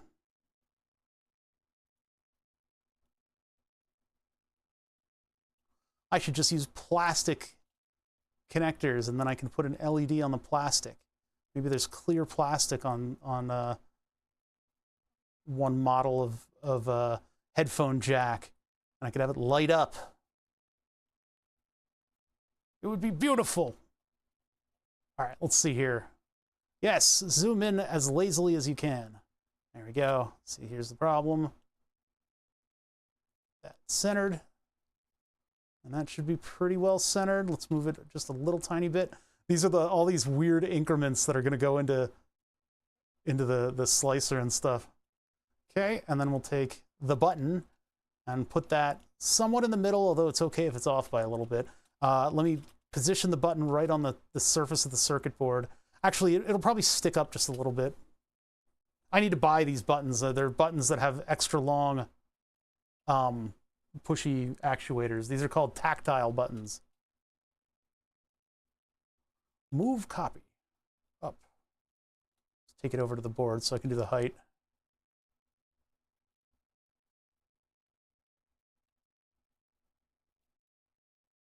And then those need to be manipulated in order to get to the right pins. But I can do it a little bit above, or I can try to center it. Probably be like that. And then the one on the end is going to have to be manipulated. I'm going to have to do something to get it to fit in that spot.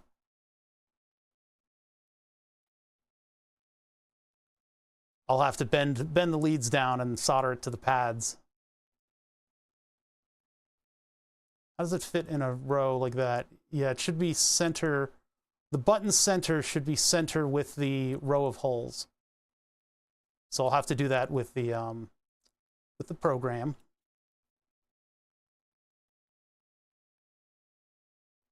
Okay, it's basically going to be the same position as this.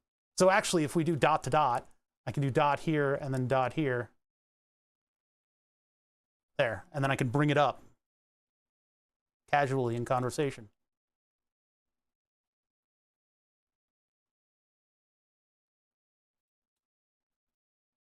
There we go. That's perfect. Oh, I did the wrong hole. Dang it. All right, do it again. Move copy from dot to this dot. And then bring it up. There we go. Okay. Well, the height doesn't really matter. It's more of the hole position. And these tactile buttons, you always kind of have to like manhandle them into place. Is that too spaced out? Do we have too much room for activities? I think that's okay. You know, the button and the LED can probably be a little bit closer to one another. I could probably move that. But if it's going to be even, I guess it should probably just stay this way. It'll stay like this, and we'll just keep them even like this. Now we need to fit 6 in here. So the last one can go all the way on this end, and that leaves us with a space. Oh God, how are we going to do this? How am I going to figure this one out? Well, let's select our devices first. And we'll do a pattern. Where's that? Auto modify. Oh. Create. Should it be in create? Oh, you know what? I can get rid of this side window. That'll give me more room. There it is. Capture the position. Okay, so these 3 objects, axis, I guess it's this one. And we'll make, I mean, I could do an overall distance, which would be 29 millimeters. How many is that in? Well, it's 1, 2, I'm going to count these. 1, 2, 3, 4, 5, 6, 7, 8, 9, 10, 11, 12, 13, 14, 15, 16, 17, 18, 19, 20, 21, 22. How is that? Huh. Negative 0.1 times 22 inches. Oh, well, that made it for the first one. I'm doing an extent. And I want 6.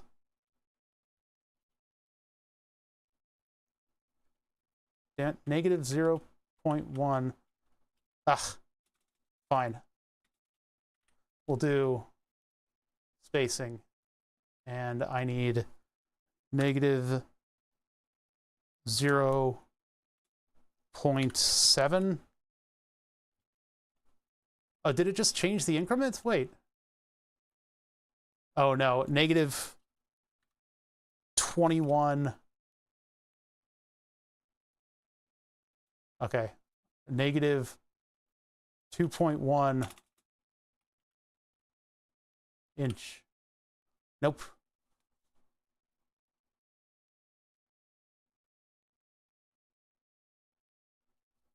Negative 2.1 inch. Yeah, the problem is it's going to space it out like that.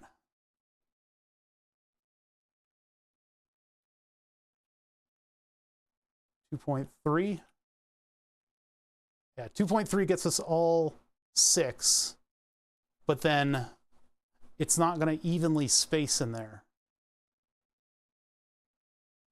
Under 2.2, I think that's our maximum compression. Why isn't that evenly spacing? Yeah,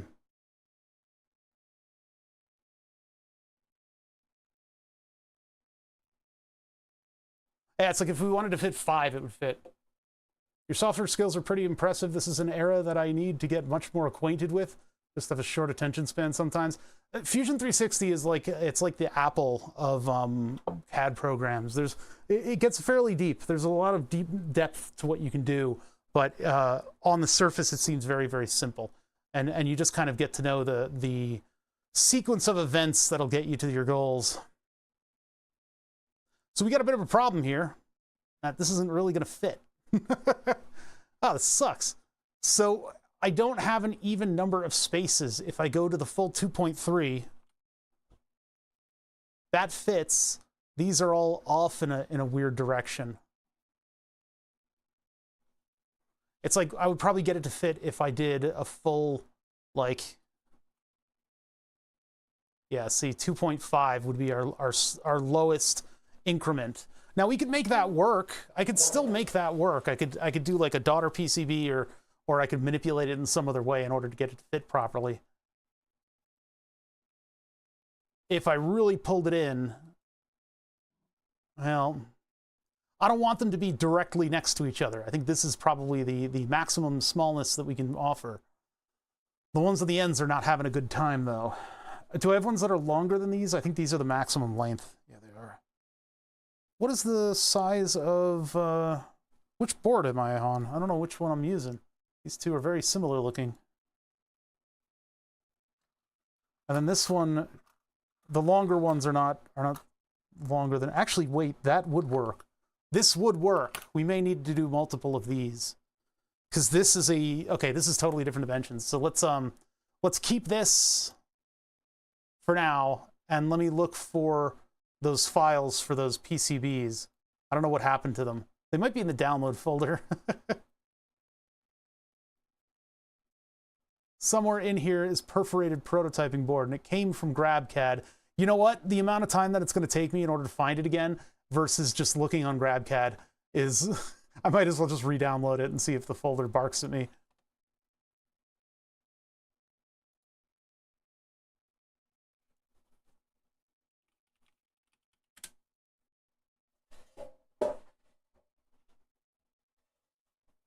Perforated prototyping.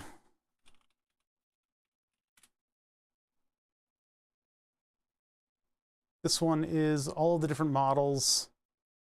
Double-sided FR4 perf boards with M2 corners. Yep, that's our buddy. Download that. And it's going to be number 2, isn't it? Oh, it's not. That's unique. WinRAR. I should buy WinRAR just for the meme. Extract there. Double-sided FR bore. 2x8, 3x7, 4x6, 5x7. What are we? We are ½ an inch by 3? 3x7? I don't know what the increments are. 8x12. 1, 2, 3, 4, 5, 6. Would it be... No, but it's not 4. How many holes do we have? Everybody count your holes. 26. This one's 8x26. Oh no, 6x26. But that's not any of these. What the hell?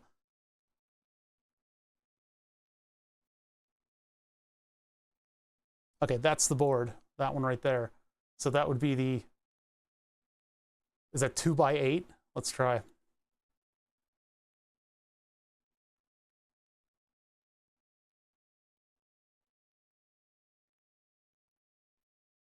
That means I'm going to have multiple of these. I could do like one for buttons and LEDs and then the other one for the, whatchamacallit. Oh, did that not do anything? Upload. Forgot to do the upload panel. Upload.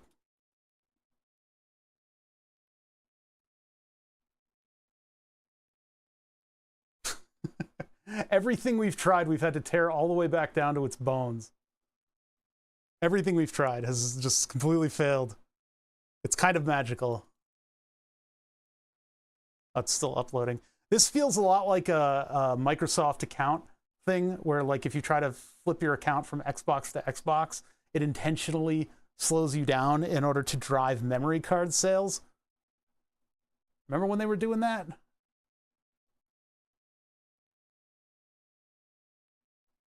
What is happening here? Can I have my file now? What's going on? Oops, that's the wrong. Don't want to double open it. I guess it won't double open. Whoa, pressure change in my ears. Oh yeah, this one's even called 5x7. It's probably the same exact files. Which one is 8x12 though? I was looking at 8 by 12. I thought I was using 8 by 12, but I guess we were slightly different size. And it actually might hold up that we do have a couple extra rows of holes on the larger size. DY 5 centimeter by 7 centimeter. Oh, that's how they're measuring it. So this is, okay, so the 5 by 7 is the larger board. So we do have the larger board. And the one that I'm pulling in is how many centimeter by what? I've never read the copper on this thing. 2 by 8. So, okay, 2 centimeter by 8. You can see they've got it marked right there. It's literally right there. What is my problem? 2 by 8. We'll probably use two 2 by 8s because then we'll have the jacks across one, and then we'll have an LED and a button on the other. And those will just hold in. Well, the LED and button are that one's gonna need standoffs, which would mean towards the center, it's gonna kind of press in weird. Ah, man, that's really, really annoying. Maybe I'll have to put like a standoff right in the middle so that I'm holding up those two, because otherwise it's gonna bow in the middle when you go to hit the buttons. They're just tactile buttons though. They don't get punched that hard. Actually, that means that this second board can be much, much smaller. It can be based on the distance. Basically, the height of these will determine what the size of the second board is. Okay, so let's start off, and I'm going to keep these in the position that they're in right now. God, that's a lot of objects. Let's get this 2 by 8 and put this in here. And I can twist this thing like that.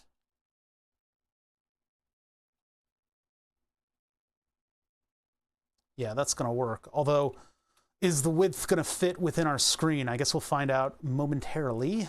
But foist, I have no room to work. Jeez. First, I'm going to go point to point from here to, actually, no, not there. Point to point from here to here.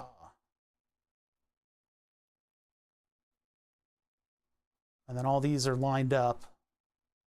And so we can move this thing on this axis until it gets real nice and close. 1.3. No, 5. Even, no, odd. Ah! There, we'll leave the 1.6 off. This is just for sizing purposes. So that's sort of all lined up. With no room for anything else, huh? I mean, I might be able to sneak like a pin header on it, but for the most part, I'll have to get everything done within this area here. That's not too bad though. I can work within that. Well, the problem is this circuit board does not fit. So it's a something by 8. What other sizes? We have 2 by 8, 7, 6, 7, and then 7 by 9, which I don't have. I don't have a 7 by 9. That would be taller than this one. That sucks. So this pack of circuit boards I bought is kind of biting me. This is the maximum height. It's just a little bit longer. It has that extra centimeter on it over the other ones. I don't have anything that goes over that area. How annoying. Let's just double check. Double check. Double check. Double check, double check. Double check. Oh, I do have the big boy. Well, what is that going to get me? That's still within the size. It's just, can it fit? They both can't fit. I'll have to cut it down.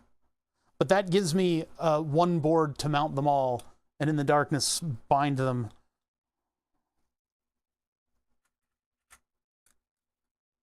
Yeah, these just get bigger and wider. But I mean, they can be cut. So let's get the big boy in. Let's do the big boy. This one is, what's the size on this one? Man, that user count hasn't moved at all. And yet my stats will show me when I have, you know, more and less viewers. It's like, it's not a big viewer day today. I've had fun though. I hope you guys have had fun. We're getting a lot done. We're starting a new project, which, you know, is daunting, but it is fun.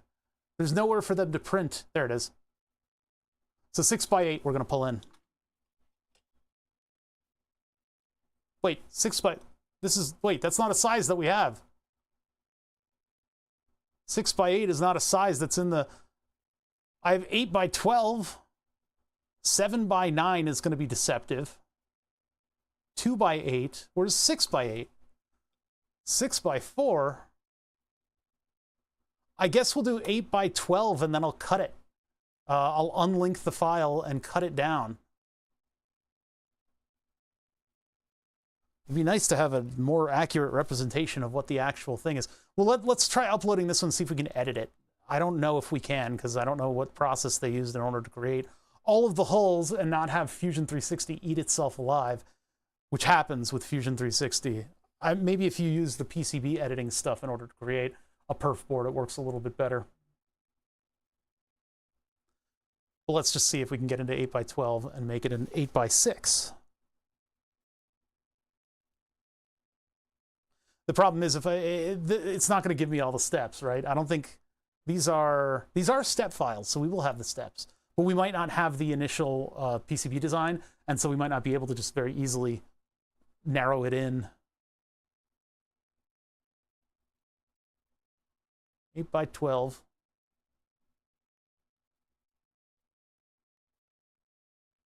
Oh boy, Fusion does not like that.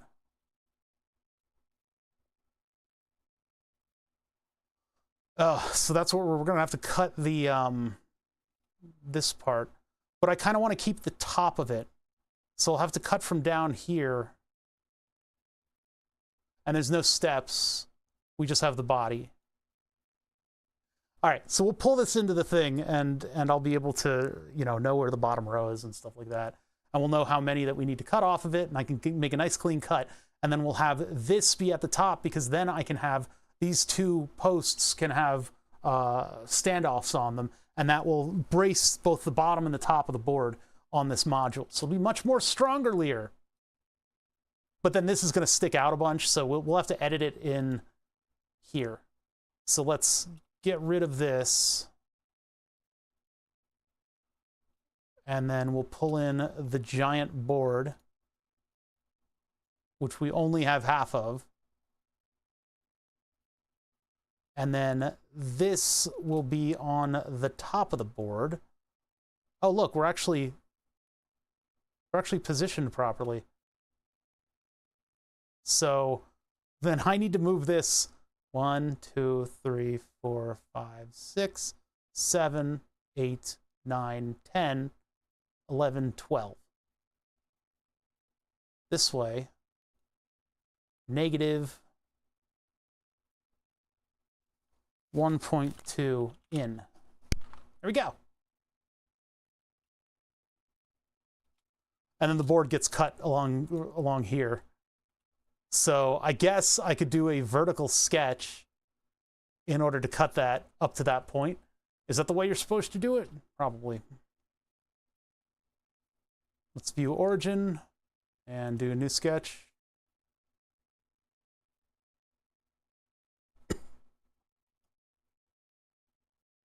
Huh, that was a weird way to get into the sketch. There, finish. And then I extrude this. Actually, wait, what I do is I unlink the PCB. So, break the link. Now it becomes a series of steps. So I can go from here and I can extrude. Whoa!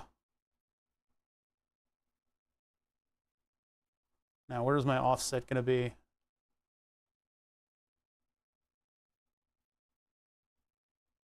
Oh, that would have been perfect. Right about there. Negative 23. So, offset minus 23.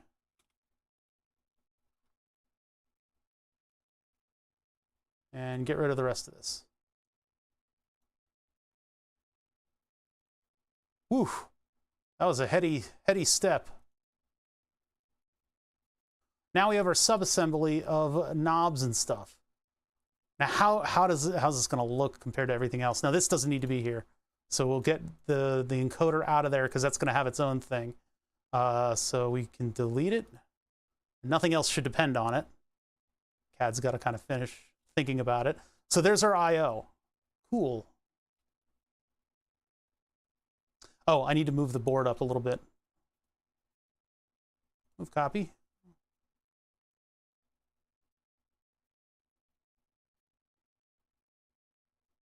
.7 was what we did before.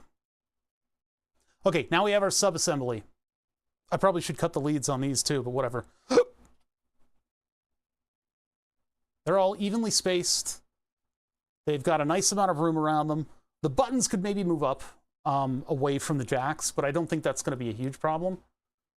And I have plenty of room to put labels on them. So let's take that subassembly. Let's, oh yeah, lock down the positions, save the design, close the tab.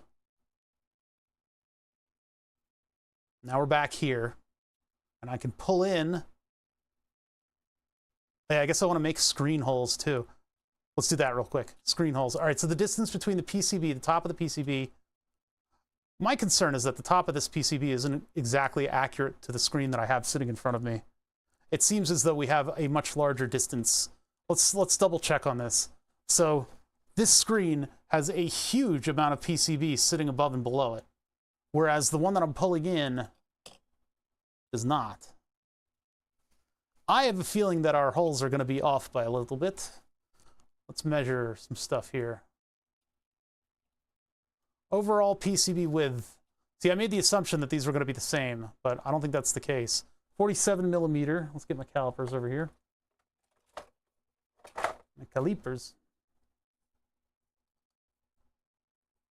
We're 60 millimeters. We are much larger. Oh boy. Okay. So that 3D model kind of screwed us over. Of course it did. Of course it did. Yeah, we have much more PCB on this thing. I don't think the e-tron 3D models that we found on GrabCAD are going to be viable.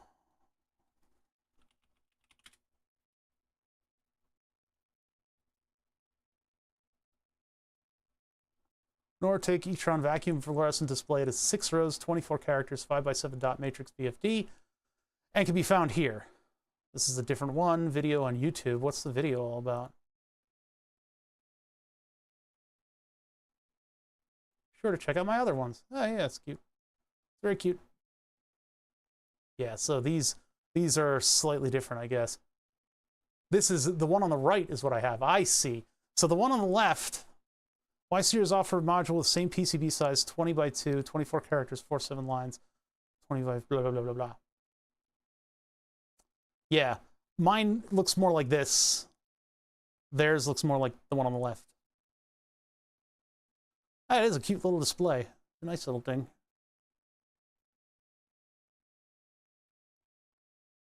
All right, so how do we deal with that?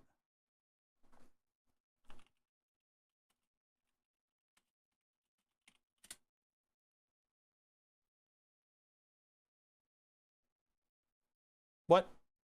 Oh, that's for this one. Okay, so what do we have? We have this CU GU14. This is a 7003. Oh, that's looking very familiar. Bitmap image loader, text encoding, bitmap image tool, image demo, large text demo, VFD GU demo file, application note, product lineup, request a demo. I think I'm going to have to copy the size specifications on the sketch. I don't think I'm going to be able to pull in a 3D model of it, which is going to make it a little bit harder for us to position things. But we'll use it as like a big keep out area, basically. Because they don't have a 3D model of it, which is weird because they could have just made a 3D model. That's a part number. What else do we have? That's part number. That's part number. They're all part numbers. Wait, CAD data. What is ours? Ours is a 7003. 04G.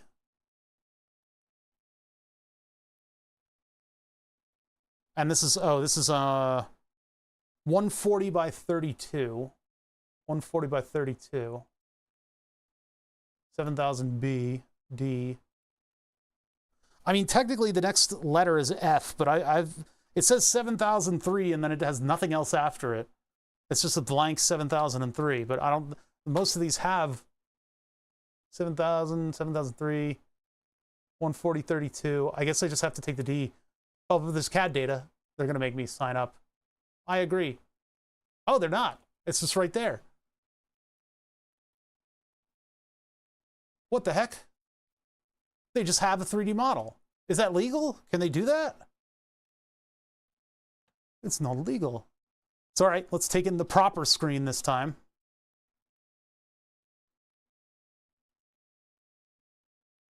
Upload, and we'll take this guy, drop it in. This is like starting over. It's like I have to do all this from the very beginning. At least we got the proper stuff. All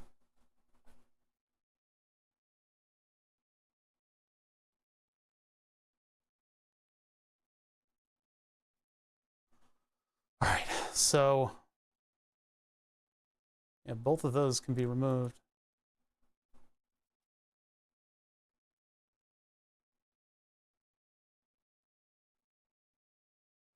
$7,000B, let's just double check. So this is a weird looking 3D model, but it looks like the one that came from GrabCAD. Maybe the one that was from GrabCAD was stolen and the characters were added. They added little details in order to make it sort of similar. So 60 millimeters overall is what I got on my measurement. So this is now the proper part. I didn't know that Noritake had Noritake had all of the stuff, all the proper stuff in it. They have all of the 3D models and stuff. Maybe not comprehensively, but at least for the older display that I'm using, it's there. Okay, so this is correct. And it looks like it has all the ins and outs that we have on the other one. This is going to make this project so much more complicated, though. I am getting it over my head. But I don't know. It'll be worth it when it's done. All right, so now we go point to point on this thing. And we can evaluate how much room we actually have. And I'll go to the center there. Actually, that's not what I wanted. Oh, look at that. It's like almost exactly the size. What I want is for this to go 10 millimeter to the right. So here, and then we go this way, and we go -10, and that gets us into where we fit. And then I'm going to go okay on that, and then I'm going to do distance from this plate here to this. And that's 10.1. Huh, fancy. So we're going to move this thing down 10. Maybe we'll give it that 0.1, 0.01, was it?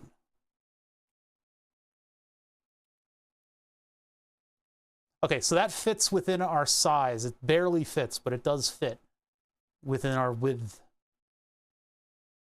Make getting the panel screws a little bit tough to do.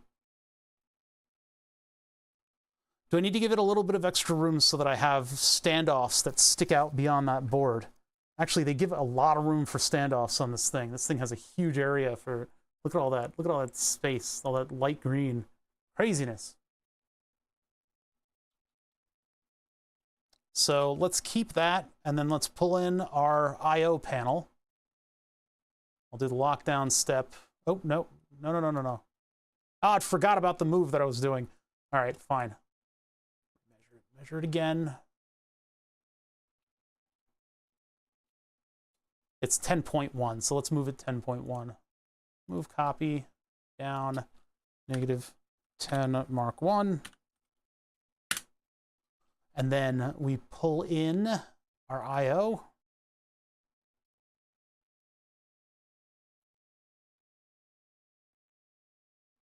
Any day now, there we go. And let's get that all situated. Oh, no. Definitely not the one I wanted to move.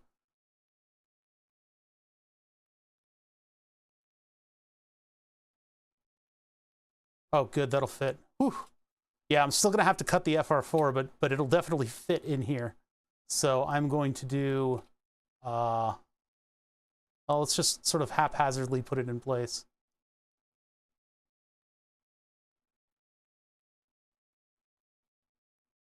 We'll do measured distances for this in just a second. So let me move this down further. So, okay, so there's that. Let's get this distance so that this surface here meets up with this shoulder right here.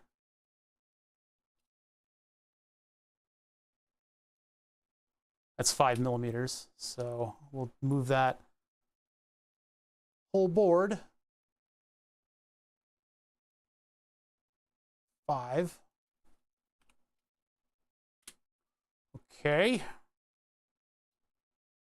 Probably want to move it in a little bit.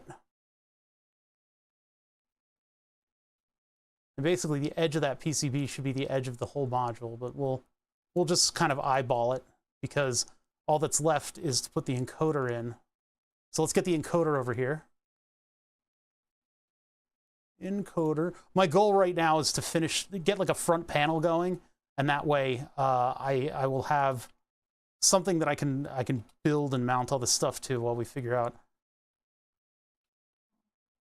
the other stuff. Hold on one sec. Offsetting it does not seem to have been the advantage that I thought it would be.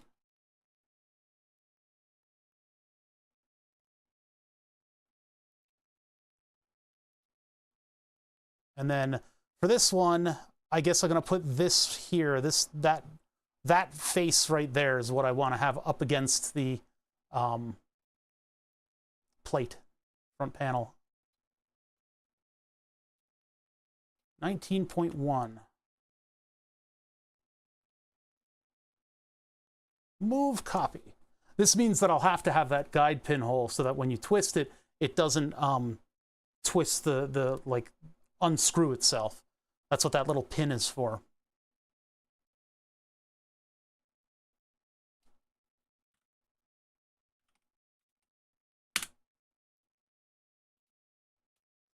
That's going to be awkward.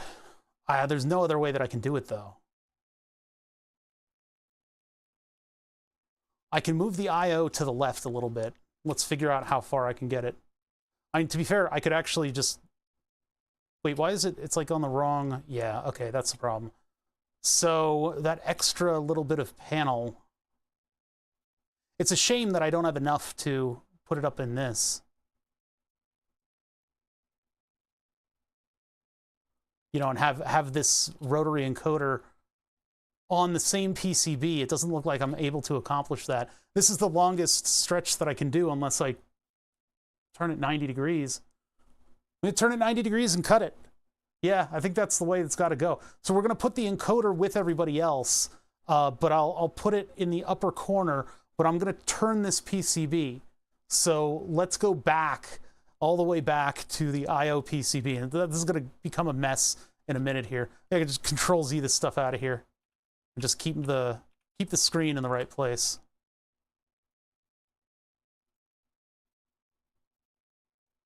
And then if I do this, it won't fly away. No, it will. Multiple position things, huh? There we go. It didn't. 90 degrees seems like the right angle. How dare you? How dare you? You won't see the last of me. You haven't seen the last? I forget.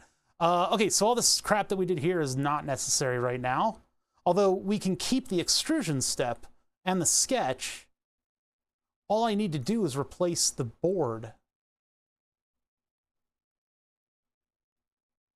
Too bad I can't keep the positioning. Where did the board come in? It doesn't show it in this step.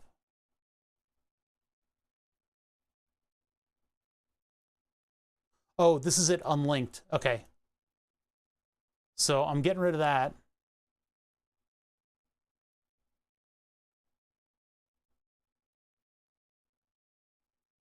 Features referenced by other features in your timeline. Are you sure you want to delete? Delete. Didn't do anything. Oh, it got rid of all the other steps. All right, that's fine. That doesn't matter. So, all right, 8 by 12, we're bringing back in. That's right, 8 by 12? Yeah, 8 by 12. Bring it back in. And then we're twisting it like that. And I'm just going to lower this, and we'll put, oh man, where are we cutting this thing?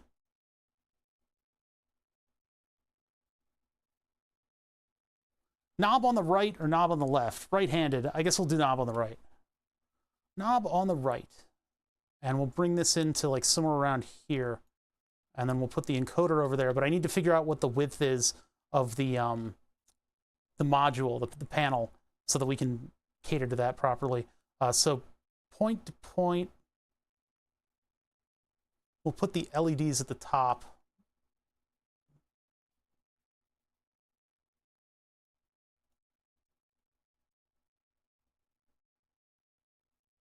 Is that the right lead? Yeah, that is the right lead. And then bring this thing back in, and our other point is going to be the top of the LED right there. Or no, I want those to be in a little bit. Well, if we start there, that means that this is going to be over the edge. Wait, who moved? Nothing moved. Did I do my move yet? That's the target point. That's the intended point. Nothing moved. Oh, this doesn't let... No, this does let me move it. What's going on here? Point to point. We go from... this point. Well, no, we don't want it to be up in the corner. We want at least over here. And I go to this point. There it is. All right, and then I move it up.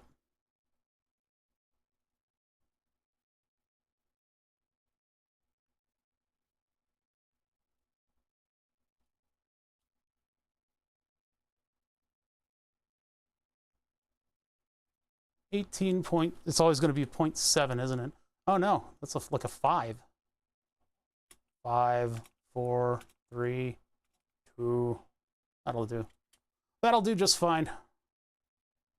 So that moves it away from the edge a little bit. We need to see what the length of our module is. I'm going to have to make multiple cuts on this thing in order to get it to size. Although I did want to use these top mount holes in order to hold on to it. But having that little bit of extra for the encoder over here gives it a couple points. I mean, I'm bracing it along those jacks. And then I also have the encoder bracing it as well. So hitting this button all the way out here might cause it to flex a little bit. In which case, we do have a local hole. So, yeah, no, I need to move that over, actually. I need to move it over. 1, 2. So we need to move this way. Negative 0.2 inch. Now that means that button's going to be hard to mount unless I move it over again. So maybe we only get 0.1. Move, copy. This way. 0.1 in. Go. Yeah, that way that button has all 4 pads.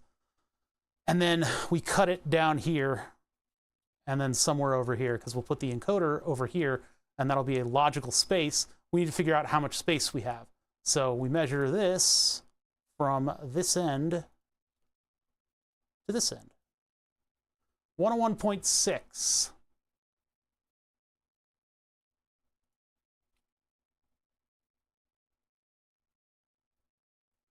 Why is this lagging so much? Jeez. From here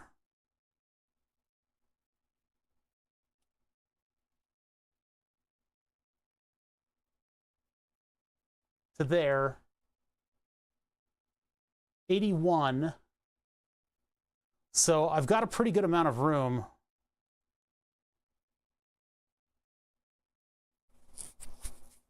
$95. So okay, so first of all, I need to do a sketch on the origin, and we'll do our horizontal cut.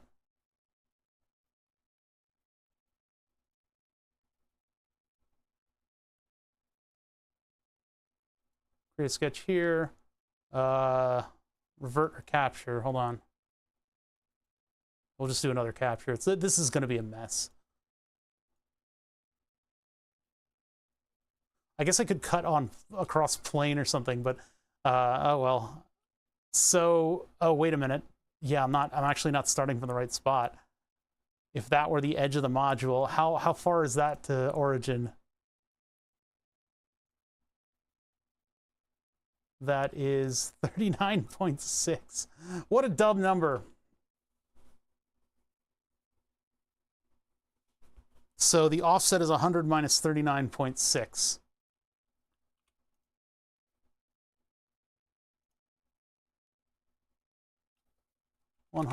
minus 39.6.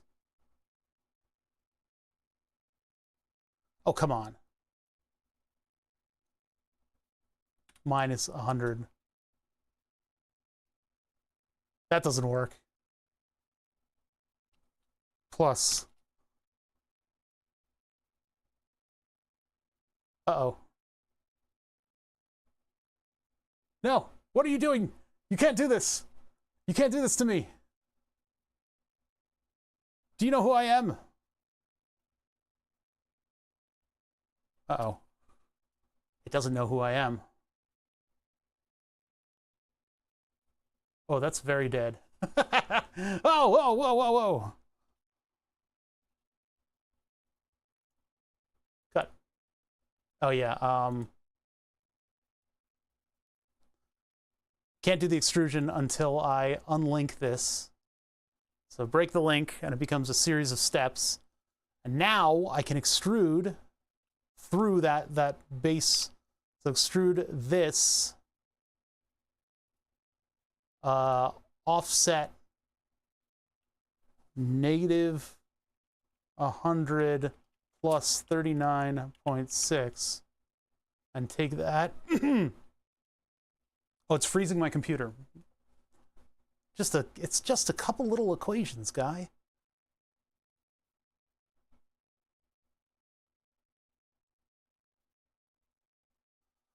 So this is the width of what we're dealing with.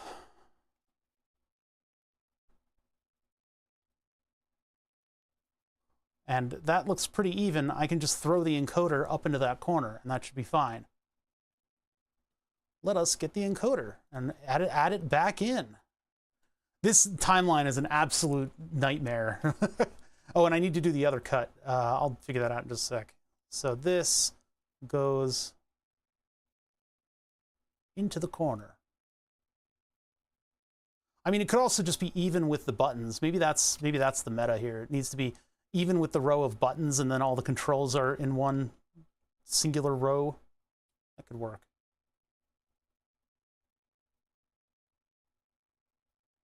Should we go out to the edge or in from the edge? Let's go in from the edge just a little bit. Just to right there.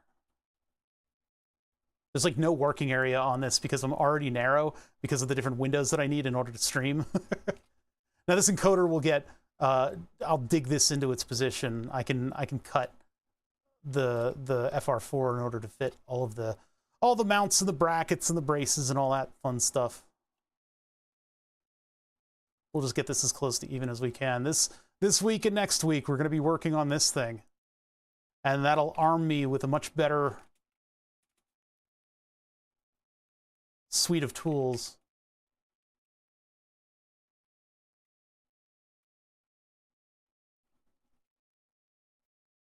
I just go down in the numbers until they seem to agree, until it looks even. 6, 7, 6. Good enough. These have a little bit of wiggle room. Oh wait, this thing is sunken in, isn't it? Move copy. Bring it up. Bring it up, bring it up. But up. A little bit more. Actually, a little bit more. A little bit more. A little bit more. All right, so there's that. That's probably going to be mounted. Yeah, that's well below the line on this. So that'll be interesting. I probably will have to find an encoder that has 2 screws so I can properly position it. All right, now for the other cut. Now we need to capture the positions after that. So, offset but I don't know where.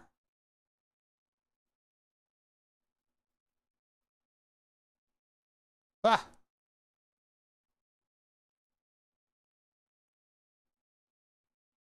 Oh, wasn't it? It was like exactly 23 millimeter, huh? So offset of 23.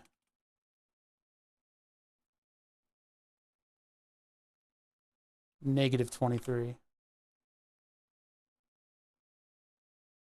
Oh, my circle isn't big enough. Well, we'll fix that in just a sec.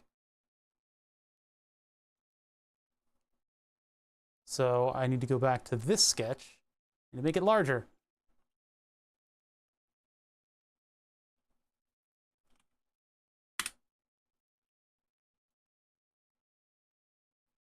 There we go.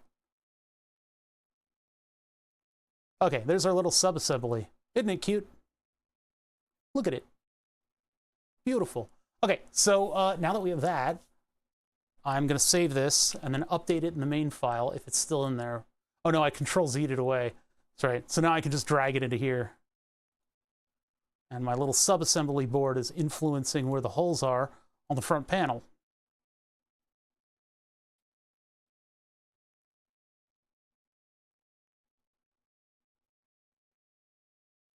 Degrees, and then the distance down, I think 10 millimeter gets it to where it needs to be, right? Now we take it down further than that and then measure. I need to measure it, so bring that down there, and then I'm going to go from this, the sacred Donkey Kong height. Why can't I just click it? To there. Ah, stupid thing. Distance, don't show me the points. I want the face, the planes. So from there to here, 13. Move. Up, 13. Okay, so now we can get this approximately in position below the screen. I guess that'll be better done from here. From this view.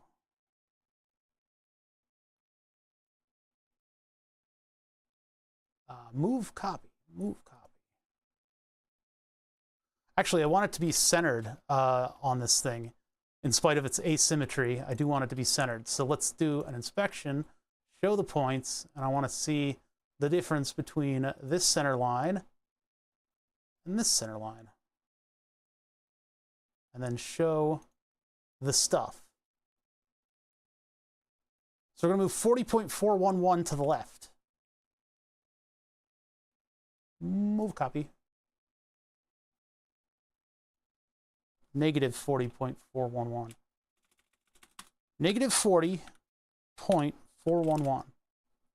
That is now centered. Centered, and it's at the right height, and it looks perfect, and we're just going to send it just like that. Let's see, one more axis. Move it to copy it. Actually, cancel that. We need to be within 10 millimeters of this face right here. And we can move it up from there, but that's our first rule. So from here to here, that's not a good measurement. We don't need this. There we go. Get some room to see what I'm talking about. From there to there. Where's the number? It says 23 millimeters. The number is buried in the connectors. So 23 millimeters. So move this. That is currently 23, so we need to be 33.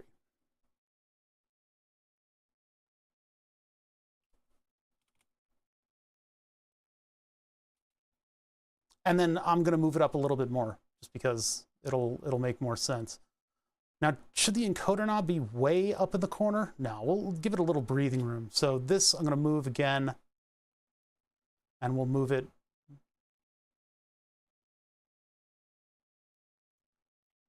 10 millimeter up too far.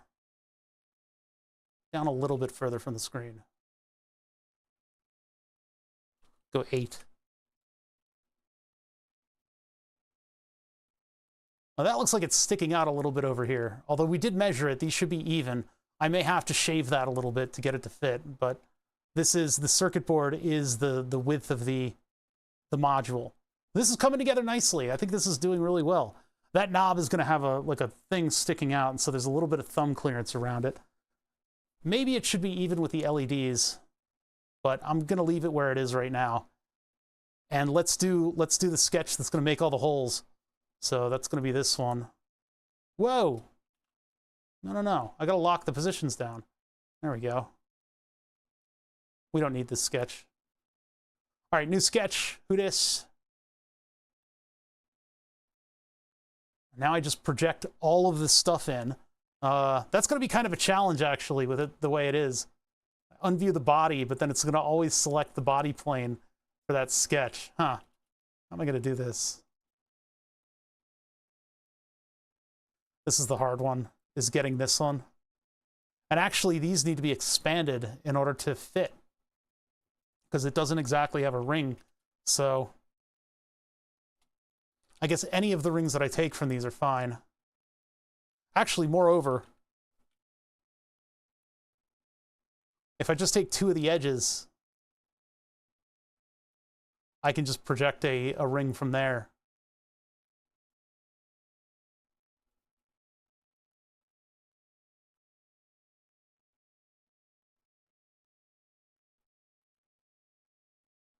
These can be the same size because the buttons taper in as when you get the long ones.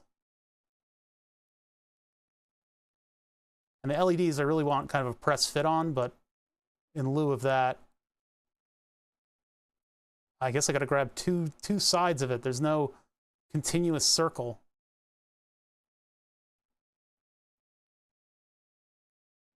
I probably should have hit OK on this step earlier. This doesn't need to be all one step. I'm kind of risking it. For instance, if I click bad, I lose all of my selections. Getting kind of nervous about that.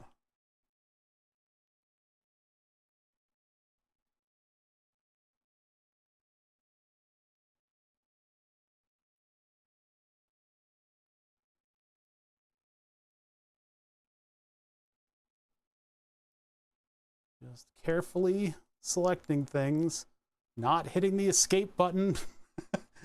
If I hit escape, I lose all this clicking that I just did. I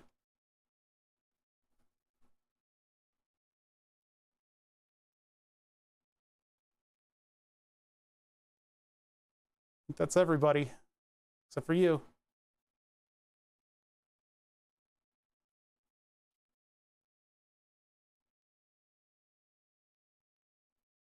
Let's take that one. Whew. Okay, everybody's projected in.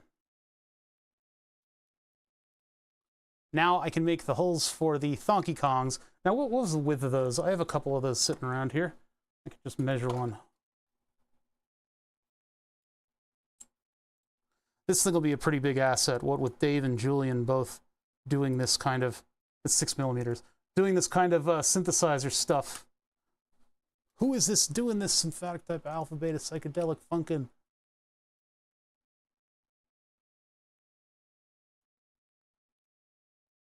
A lot of clicking, a lot of clicking.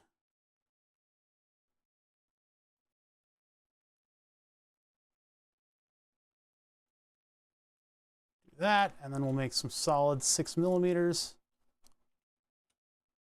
Hitting the X key to get myself out of construction line.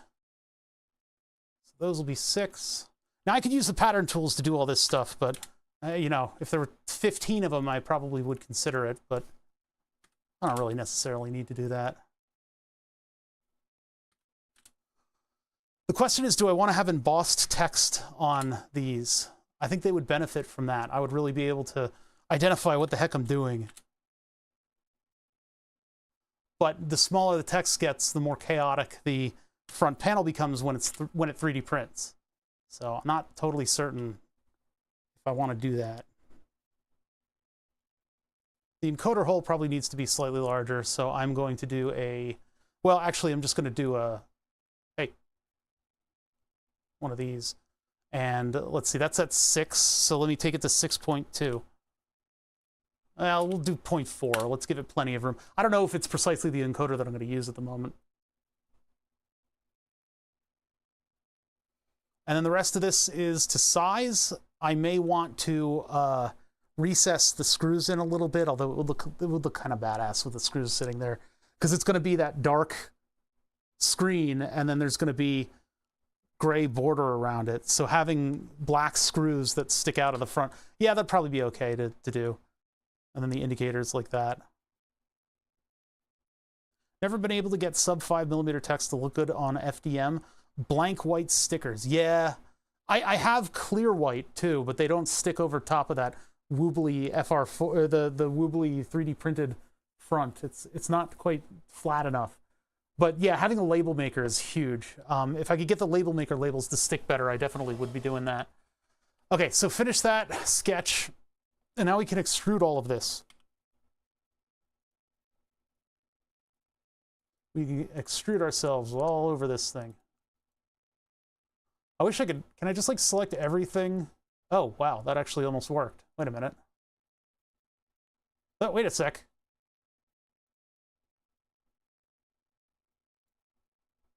Nope, didn't work. Oh, but that worked. Hell yeah.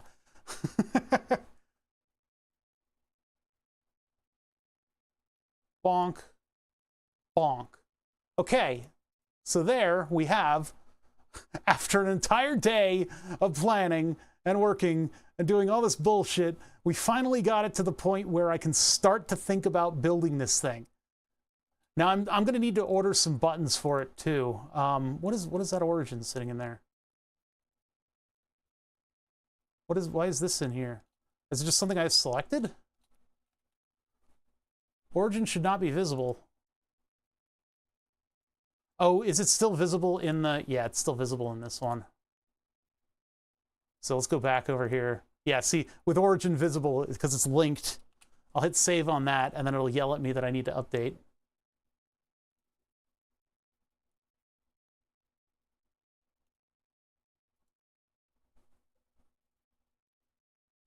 There. Now origin will not be visible. I could also like put markings like borders around this stuff too to make it a little bit more fun, but I think for now we're just going to leave it as it is, and I'll get this printed by the time we stream next. I'm going to be back on Tuesday. I know the breaks are long, but yeah, I'm taking care of my puppy, so I gotta get to know that new schedule, and we'll see what happens this week in terms of streaming, because I'm free to do like a lot more streaming. But right now, I got to catch the end of the daylight hours. I think we got like an hour or two left. Aquaponics again. Okay, well, wait, it says there's one person. Is it actually one person? It's more than one person, right? Fishy Raid. How's it going? We're working on a modular synthesizer module testing module. And I happen to have this really nice screen that needs a home. This is a Noritake e-tron screen. It is a vacuum fluorescent display. I think I had 3 viewers. Okay, so I didn't need to go all out. We had Pendleton frickin' Ward raid this stream yesterday. Oh my God, I'm still beside myself about that. Hey, Pendleton Ward sort of knows who I am. In passing, he'd be like, who? But still, I find that crazy about Twitch. There's some content creator you've known your entire life, and their work is above and beyond anything you could ever consider. Like, it's like, whoa, this guy made a whole ass cartoon, right? And he raids into my channel, this weird space that I use to do like little engineering projects. It is crazy. Maybe it left them behind, the other two people. It's possible. Yeah, so I made the screen so that it overlaps this. This could go all the way up to the edge though. I'm thinking about that. I wonder if I want to do all the way up to the edge. Yeah, I actually do want that. I want to have the screen be even with the front. So let's do that. That's a little bit of retooling. It's not that much though. All I need to do is go back into this sketch, and I need to project the appropriate pieces of the screen. So let's get the body out of here, and I can project the edges out here.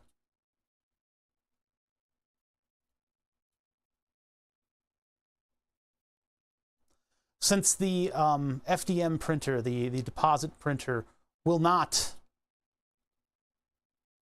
make right angles, we do need to expand this out just a little bit.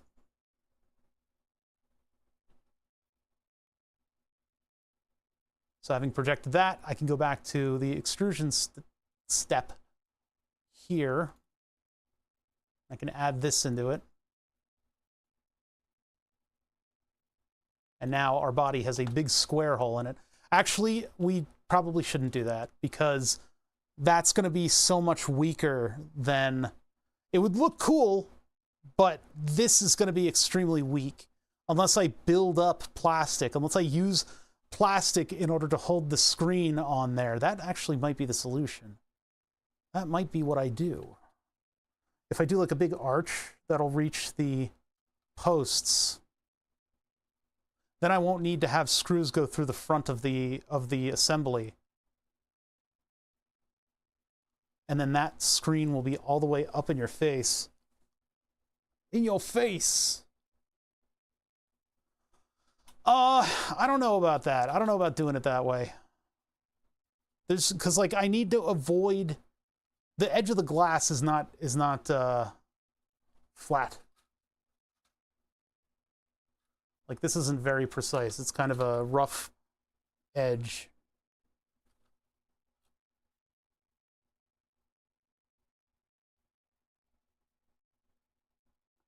Rough like glass. Let me see here. Yeah, like I would need to do plastic over here and over here in order to hold the 3D print together.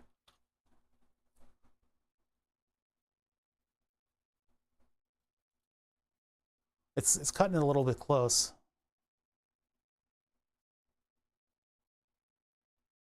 All right, so let's undo that step. I'm going to keep the projections in there. Wait, no, cancel.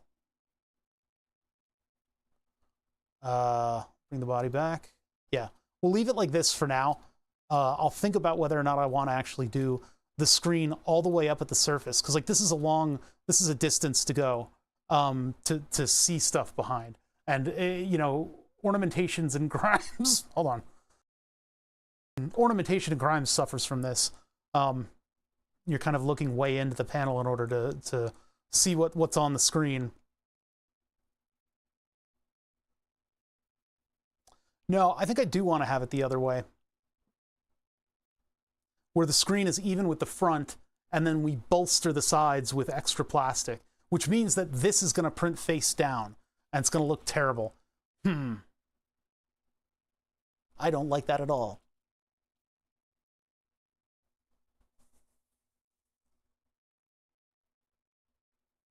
All right, I'm going to keep it like this, but we'll think about it. We'll think about whether or not I want to actually move the screen all the way up to the front, because this is going to be pretty weak as it is. If I push on one of the buttons too hard, it'll bow there. Well, no, but the screen is bolstering it. Still, that's a weak connection right there. But if I have bolts on both sides of the screen, then shouldn't that hold it to some degree? Well, I guess we'll find out. I'm going to leave it like this. I'm going to get this printed, and then when we come back, we'll work on more of this circuit. This is kind of like the king of yak shaving side projects, where instead of doing what I should do in order to fix Dave's synthesizer, this would simply make my life just a little bit more smooth, in that I can inject gate signals and audio and CVs and low frequency oscillations into the other module. This is everything that I will need in order to test another module. And so I won't get into the situation like I have, where I try to plug all of this crazy shit in and out of it, and I don't know whether or not I'm doing the right thing. This will make sure that I'm doing the right thing, that I have the data that I need in order to test these modules. So, and I don't know, this one might incorporate some type of a very simplistic oscilloscope that I'd be able to like see waves on, because we have now a graphical display. I'm done. We're done for the day. We're done for the day. I'm hitting save. Thank you everybody for joining me on this Friday, all 5 of you watching. I have a bunch of Twitch notifications. What are they about? Existing subs will renew at $5.99. What? Starting July 11th, new and existing subs will renew at $5.99, so they up the price by $1. Watch out for your subs, everybody. Keep an eye on them.